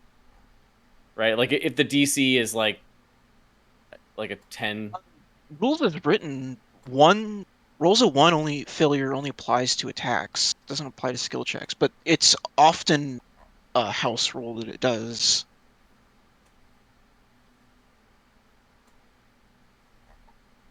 I thought that it did mean auto fail.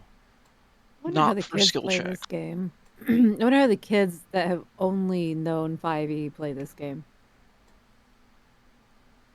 That's the problem, is I mix up Be rules from interesting. every single Be edition. really, really interesting. You're also talking about the like ones rolling a 1 on a hit, and if a friendly's nearby, there's like a chance to hit them. Like that's not a thing in 5e. That's from like 3rd edition. 3, yeah, that's 3. But I've played That's with the a last lot of time I played, DMs I that think. do something like that in But yeah, 5e. that DMs often like try to merge older rules into 5e when 5e was trying to get away from those rules because they bogged down combat so much. They're comfortable. I mean, I would. Can you imagine DMing? I would never DM this game. Oh my god, too much work. So much work. Too much work. I highly recommend everybody try DMing. It's very fun. It seems like it's stressful, but it's a completely different kind of fun. It's like I compare it to like like an asymmetrical game, whether it's a board game or a video game. Like you should try every single side if possible, and you have the time, because you will have a different experience. That's the thing. When you have the time, Yeah. DM. The best combat system that I ever played in a game is in the Savage World system. It's so fast.